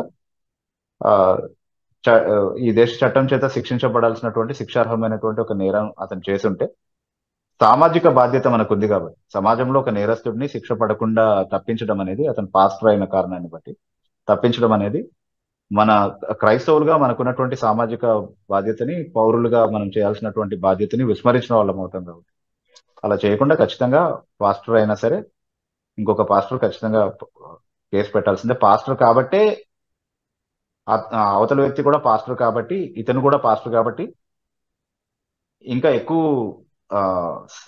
సమర్థించవచ్చు ఆ చర్యని అని నేను అనుకుంటున్నాను, కేసు పెట్టే చర్యని. ఎందుకంటే పాస్టర్ అవతల వ్యక్తి పాస్టర్ గా ఉండి అలా నేరం చేసి ఉండకపోవాల్సింది, ఆయన చేశాడు. యువతల వ్యక్తి పాస్టర్ గా ఉండి ఆ నేరాన్ని బేఖాతరు చేసి అతను పాస్టర్ కాబట్టి సర్దుకుపోదాం అన్నటువంటి ఆలోచనలో ఉన్నాడు. అది మంచిది కాదు. సో డెఫినెట్లీ పాస్టర్ కాబట్టి ఆ బాధ్యతను అతను తీసుకుని ప్రభుత్వం దృష్టికి తీసుకురావాలి. ఖచ్చితంగా కేసు పెట్టడం అనేది సరైనటువంటి ఆలోచన, సరైనటువంటి విధానం. తర్వాత నాని అని అడిగినటువంటి ప్రశ్న, Ishmael was also circumcised, but why were he and his children not included in the covenant? Ishmael కూడా సున్నతి పొందినప్పటికీ అతను గాని అతని పిల్లలు గాని ఆ నిబంధనలో ఎందుకు చేర్చబడలేదు అనేది ప్రశ్న. ఆన్సర్ చాలా సింపుల్. అంటే సున్నతి పొందడము నిబంధనలో పాలిభాగస్తులు అయ్యారు అని చెప్పడానికి నెసెసరీ ఒక సైన్ కాదు. అంటే నిబంధనకు చెందిన వారందరూ సున్నతి చేసుకోవాలి, కానీ సున్నతి చేసుకున్న వారందరూ నిబంధనకు చెందినటువంటి వారు కాదు. యాజ్ సింపుల్ యాజ్ దట్, అంతే కదా. ఇష్మాయిల్ కోసం కూడా లేదు, అంటే అబ్రహాముతో సంబంధం ఉన్నటువంటి వాళ్ళందరికీ కూడా దేవుడు సున్నతి నియమించాడు. బికాస్ అబ్రహాము ఆ నిబంధనకు సంబంధించినటువంటి వ్యక్తి కాబట్టి అతని కుటుంబ సభ్యులందరూ కూడా దేవుని యొక్క ప్రత్యేకమైనటువంటి ఆశీర్వాదం కిందకు వచ్చారు. ఆ నిబంధనలో ఉన్నటువంటి ప్రయోజనాలన్నీ వాళ్ళు పొందకపోయినప్పటికీ ఇష్మాయిల్ కోసం కూడా కొన్ని ప్రత్యేకమైనటువంటి దీవెనలు దేవుడు ఇచ్చాడు. అది కూడా దేవుడు అబ్రహాంతో చేసినటువంటి నిబంధనలో భాగంగానే మనం చూడాలి. కానీ ఆ వాగ్దాన సంతానము అన్నటువంటి కోణం ఏదైతే ఉందో అది అందరికీ ఇవ్వలేదు. అది లేనంత మాత్రం మిగతా వాళ్ళు సున్నతి నుండి మినహాయించబడాలని అనుకోవడానికి వీల్లేదు. అండ్ ఈ సెన్స్ లో మాత్రమే, అంటే వాగ్దాన సంతానము రావడం అన్న కోణంలో మాత్రమే మనం నిబంధనని చూస్తే కనుక ఆ ఆస్పెక్ట్ ఒకవేళ ఒక వ్యక్తికి అప్లై అవ్వకపోయినప్పటికీ అతను అబ్రహాం సంతానం కాబట్టి ఏదో ఒక భావంలో ఆ నిబంధనతో సంబంధం కలిగి ఉన్నాడు కాబట్టి దాన్ని అక్నాలెడ్జ్ చేస్తూ సున్నతి పొందాల్సినటువంటి అవసరం ఉంది. సో అందుకే చెప్తున్నాను మళ్ళీ, అంటే నిబంధనలో ఉన్న వాళ్ళందరూ కూడా సంపూర్ణ భావంలో ఉన్న ఎట్లా పాక్షికంగా ఉన్నా వాళ్ళు సున్నతి తీసుకోవాలి. సున్నతి తీసుకున్నంత మాత్రాన ఒక వ్యక్తి ఖచ్చితంగా నిబంధనలో పాలిభాగస్తుడు అయిపోయాడా అంటే అలా అవడానికి వీళ్ళు, అలా అనుకోవడానికి వీళ్ళు. అలాగే సాల్మన్ రాజు అని అడిగినటువంటి మరో ప్రశ్న, మొదటి రాజుల గ్రంథం 2వ అధ్యాయం 6వ వచనము 9వ వచనం మధ్య ఉన్న ఆ డిఫరెన్స్ ఏంటో వివరించగలరు అని అంటే, ఒక దగ్గరేమో తల వెంట్రుకలు నెమ్మదిగా దిగజేయుము అని ఒక దగ్గర, ఇంకో దగ్గరేమో దిగనీయవద్దు అని ఉంటుంది. యోవాబు మరియు షిమి గురించి ఈ రీతిని చెప్పబడింది అని ఉంది. ఒకవేళ వచనాలు ఏమైనా చదవమంటారు? ఒకసారి చదివితే మంచిది కదా. ఎస్. నీకు తోచినట్లు అతనికి చేయవచ్చును గాని అతని నెరసిన తల వెంట్రుకలను సమాధికి నెమ్మదిగా దిగనీయవద్దు. ఓకే. ఒక దగ్గర 6వ వచనంలో ఉంది. 9వ వచనంలో వారిని నిర్దోషిగా ఎంచవద్దు, నీవు సుబుద్ధి గలవాడు గనక వానిని ఏమి చేయవలనో అది నీకు తెలియను, వాని నెరసిన తల వెంట్రుకలు రక్తముతో సమాధికి దిగజేయుము. అంటే 6వ వచనంలో ఏమంటున్నాడంటే సమాధానంగా దిగనివ్వద్దు అంటున్నాడు ఆ వ్యక్తిని. అంటే నెరసిన తల వెంట్రుకల్ని అని అంటే he's not literally talking about cutting the hair or anything like basically. అదొకటి అర్థం చేసుకోవాలి. వాళ్ళని చంపే విషయాన్ని గురించి మాట్లాడుతున్నాడు, వాళ్ళ మీద మరణదండన విధించేటటువంటి సందర్భాన్ని గురించి మాట్లాడుతున్నాడు. అయితే 2 సందర్భాల్లోనూ ఒకటే చెప్తున్నాడు, కానీ ద కన్స్ట్రక్ట్ ఇస్ డిఫరెంట్. అంటే వేరే విధంగా సెంటెన్స్ ని ఫ్రేమ్ చేశాడు అంతే. ఒక సందర్భంలో ఏమంటున్నాడంటే వాళ్ళని సమాధానంగా చావనివ్వద్దు అని అంటున్నాడు మొదటి సందర్భంలో. రెండో సందర్భంలో ఏమంటున్నాడంటే ఆ అతని రక్తం చిందించి అతన్ని చంపేయమని అంటున్నాడు. ఒకే భావంలో చెప్పబడినటువంటి మాట రెండు కూడా. సమాధానంగా చావనివ్వద్దు, సమాధానంగా సమాధిలోనికి అతన్ని దిగనివ్వద్దు అన్నప్పుడు దాని అర్థం ఏంటి అంటే సమాధానం లేనివాడికి, అంటే he should have a very difficult death. నువ్వు అతని మీద మరణ దండన అమలు చేయడం ద్వారా అతను చనిపోవాలి, సమాధానంగా అతను చావకూడదు అన్నటువంటి విషయం చెప్తున్నాడు. ఇంకొక వ్యక్తి విషయంలో కూడా అదే చెప్తున్నాడు. చెప్పిన విధానంలో వ్యత్యాసం ఉందే తప్ప ఒకే భావంలో చెప్పబడినప్పుడు.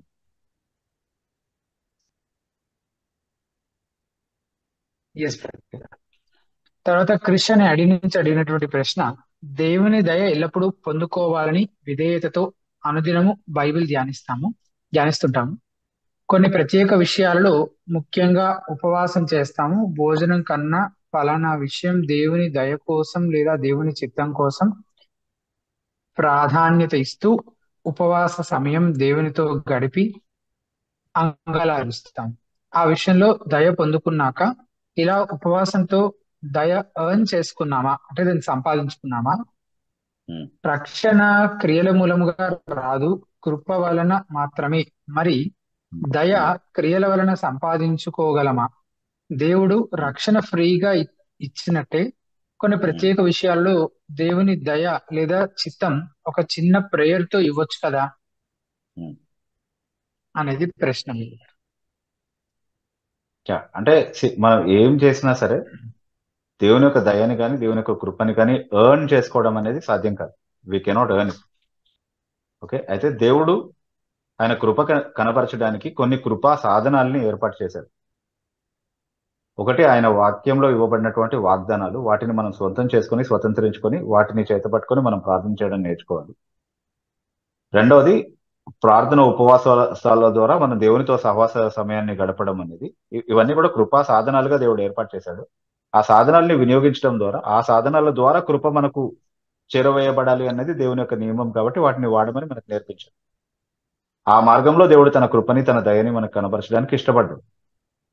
ఓకే, కానీ అవి చేస్తున్నందుకు వాటికి మెరిటోరియస్ గా దేవుడు మనకేదో ఇస్తున్నాడు.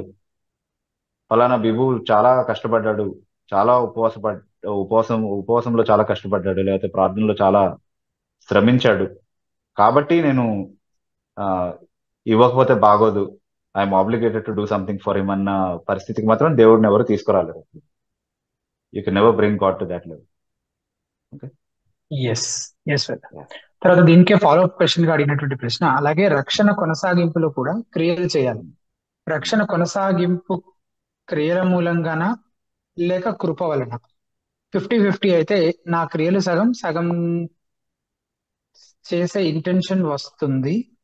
100 అయితే క్రెడిట్ మొత్తం నాదే అనే ఫీలింగ్ వస్తుంది.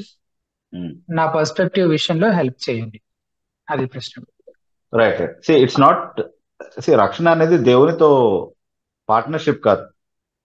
రక్షణ అనేది మొదటి నుంచి చివరి వరకు దేవుడు మనలో చేసేటటువంటి కార్యం. అయితే క్రియల మూలంగా మనం రక్షణను కొనసాగించడం కాదు. రక్షణ కొనసాగించే ప్రక్రియలో దేవుడు మన ద్వారా ఆ క్రియల్ని జరిగిస్తాడు. ఆ క్రియలు జరుగుతున్నాయంటేనే దేవుడు రక్షణను కొనసాగిస్తున్నాడు, కాబట్టి మనం ఆ క్రియలు చేయగలుగుతున్నాం అనేది చాలా స్పష్టంగా అర్థమవుతుంది. అంటే ఇచ్చేయించుటకును మీలో కార్యసిద్ధి కలుగజేయుటకును మీలో కార్యం చేసేటటువంటి వాడు ఆయనే అన్నటువంటి మాట చెప్పబడింది మనకి ఫిలిప్పీ పత్రిక 2వ అధ్యాయము 12-13 వచనాలు మనం చదివితే. కాబట్టి మీ రక్షణను భయంతోనూ వణుకుతోనూ కొనసాగించండి అని అంటున్నాడు. అంటే ఆయన కార్యం చేస్తున్నాడు కాబట్టి మీరు ఇది చేయండి అని అంటున్నారు. అంటే మనం చేస్తాం కూడా, he makes us do it. So మనము సత్క్రియలు చేయగలుగుతున్నాము, లేకపోతే విధేయత మార్గంలో నడవగలుగుతున్నాము, యేసుక్రీస్తు ప్రభుతో సహవాసం కొనసాగించగలుగుతున్నాము, సంబంధాన్ని కొనసాగించగలుగుతున్నాము అని అంటే అది ఆయన ఇచ్చేటటువంటి కృప ద్వారా మాత్రమే చేయగలుగుతున్నాము. అవి మేనిఫెస్ట్ చేసేటటువంటి క్రియలు మనం చేస్తున్న కారణాన్ని బట్టి కాదు మన రక్షణ. మన రక్షణ కాపాడబడుతుంది కాబట్టి ఆ రక్షణ మార్గంలో ఉన్న వాళ్ళు చేయాల్సినటువంటి క్రియలు మనం చేయగలుగుతాం. So let's not reverse the order and put the cart before the horse. Yes brother. తర్వాత ఇందాక ఒక పాస్టర్ ఇంకో పాస్టర్ మీద కేసు పెట్టచ్చు అనే దానికి ఫాలో అప్ గా లేదు సార్, తప్పుడు బోధలను ఖండించి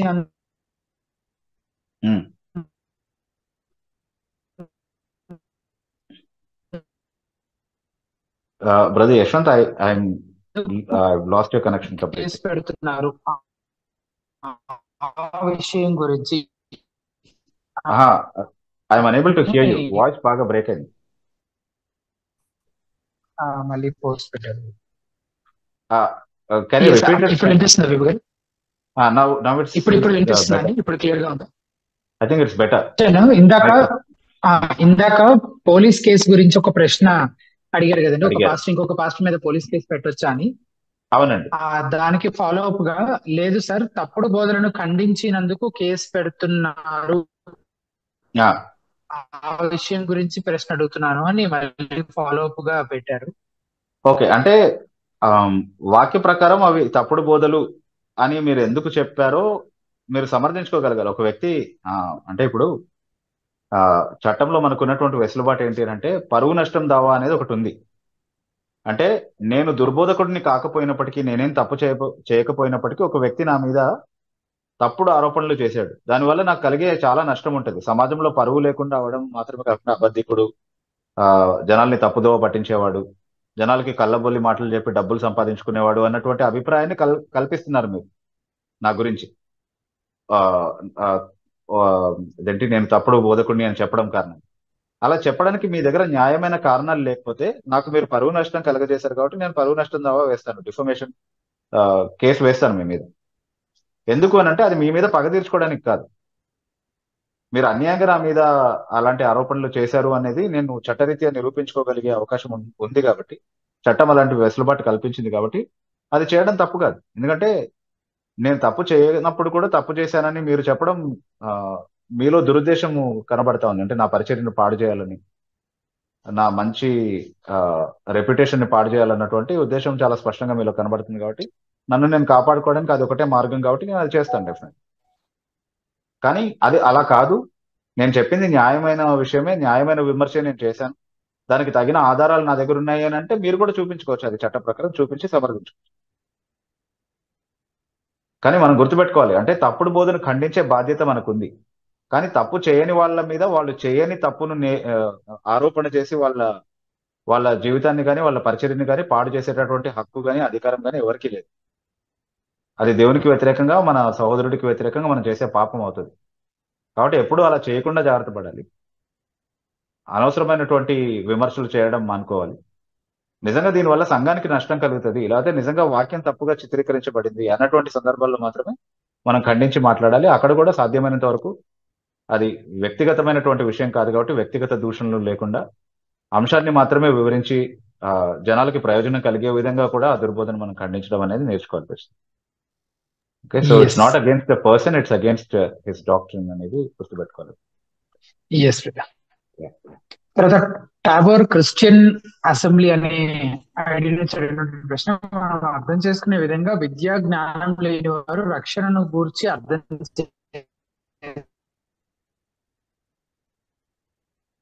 again I lost your connection brother Yashwant. అదే ప్రశ్న అదే ప్రశ్న అన్నది మాత్రమే నాకు వినిపిస్తుందండి. Yeah try speaking brother Yashwant. No, I can hardly hear you. Is there something wrong with us?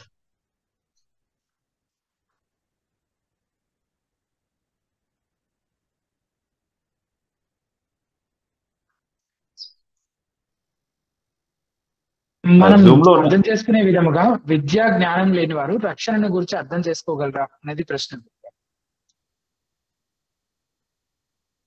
విద్య లేని వాళ్ళు రక్షణ గురించి అర్థం చేసుకోగలరా అంటే ఆధ్యాత్మికమైనటువంటి సంగతులు విద్య ఆధారంగానే అర్థమవుతాయి అని అనుకోవడం పొరపాటు ఫస్ట్ ప్లేస్.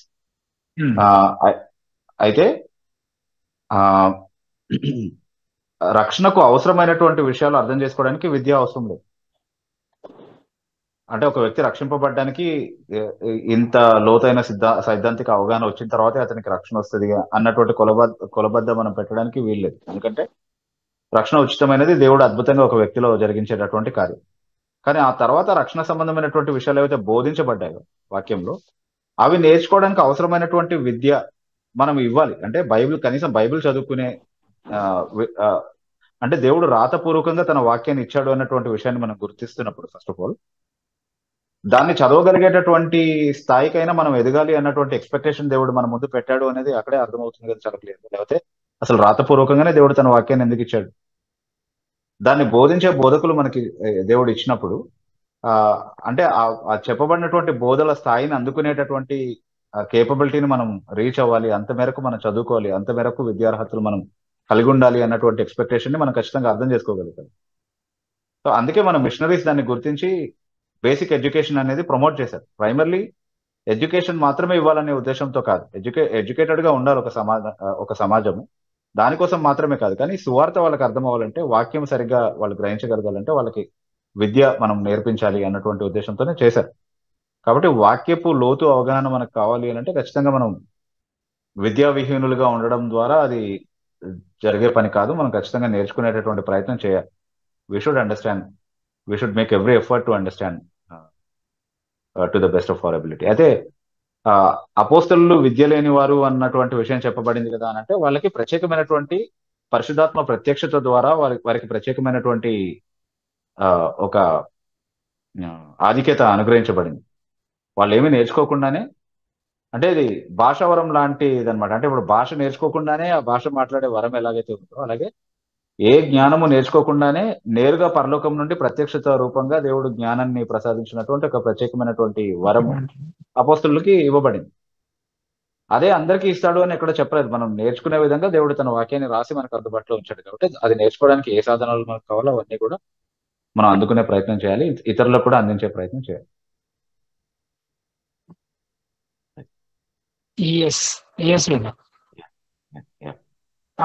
తర్వాత దినేష్ కుమార్ అనే ఐడి నుంచి అడిగినటువంటి ప్రశ్న, మత్తయి సువార్త 5:37 మీ మాట అవునంటే అవును, కాదంటే కాదు అని ఉండవలను, వీటికి మించినది దుష్టుని నుండి పుట్టినది. అంటే మన సమాధానం ఎల్లప్పుడూ గా ఉండవాలని అర్థం చేసుకోవచ్చు, కానీ కొన్నిసార్లు వివరణాత్మకంగా కూడా సమాధానం ఇవ్వాల్సి వస్తుంది కదా, దాని గురించి వివరించండి.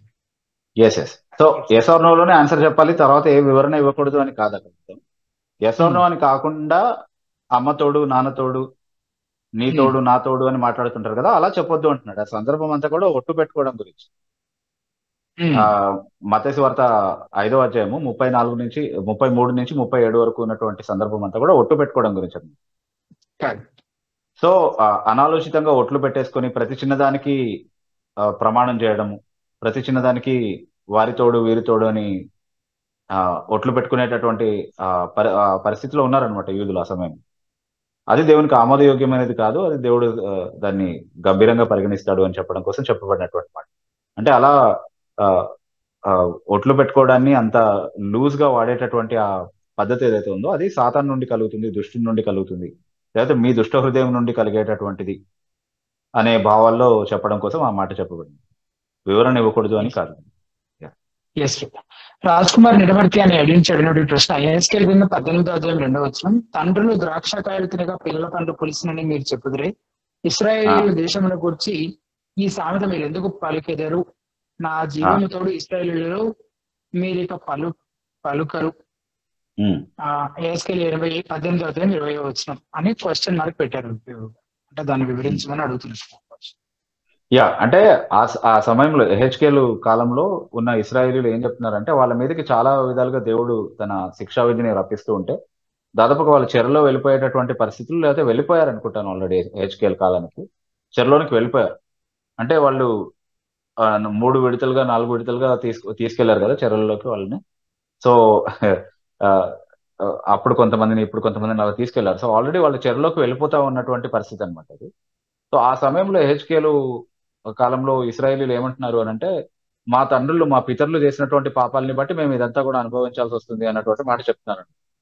కానీ ఆ తరంలో వాళ్ళు చేసినటువంటి పాపస్థితిని గుర్తించి మా పాపముల కారణంగా దేవుడు న్యాయంగానే ఈ శిక్షను మా మీదకి తీసుకొచ్చాడు, మేము మారుమనసుతో మళ్ళీ ఆయన తట్టుకు తిరగాలి అన్నటువంటి ఆలోచన వాళ్ళకి రావట్లేదు. అందుకే దేవుడు ఏమంటున్నాడంటే, ఎవరు చేసిన దోష శిక్ష వాళ్ళ మీదకే వస్తుంది, మీ తండ్రులు చేసిన దానికి వాళ్ళతో నేను వ్యవహరిస్తాను, మీ మీదకి వచ్చిన దాన్ని మీ తండ్రులు చేసిన దానికి అంటగట్టి మీ తప్పేమీ లేదన్నట్టుగా మాట్లాడే పరిస్థితి లేకుండా నేను చేస్తాను. మీరు చేసినటువంటి పాపాలని బట్టే మీ మీదకి నేను శిక్ష తీసుకొచ్చేటటువంటి అలాంటి గుణపాఠాన్ని మీకు నేర్పిస్తాను అన్నటువంటి భావంలో చెప్తా ఉన్నాడు. ఈ రోజు కార్యక్రమం చివరి ప్రశ్న, గోవిందరాజు అనే ఐడి నుంచి అడిగినటువంటి ప్రశ్న. మా ఇంటి పక్కన ఉన్న వాళ్ళతో గొడవ అయింది, వాళ్ళతో మాట్లాడాలని లేదు, అసలు చాలా సార్లు గొడవ అయింది, బట్ నేను పట్టించుకోలేదు, నేను వాళ్ళతో మాట్లాడను, ఇప్పుడు ఏం చేయాలి?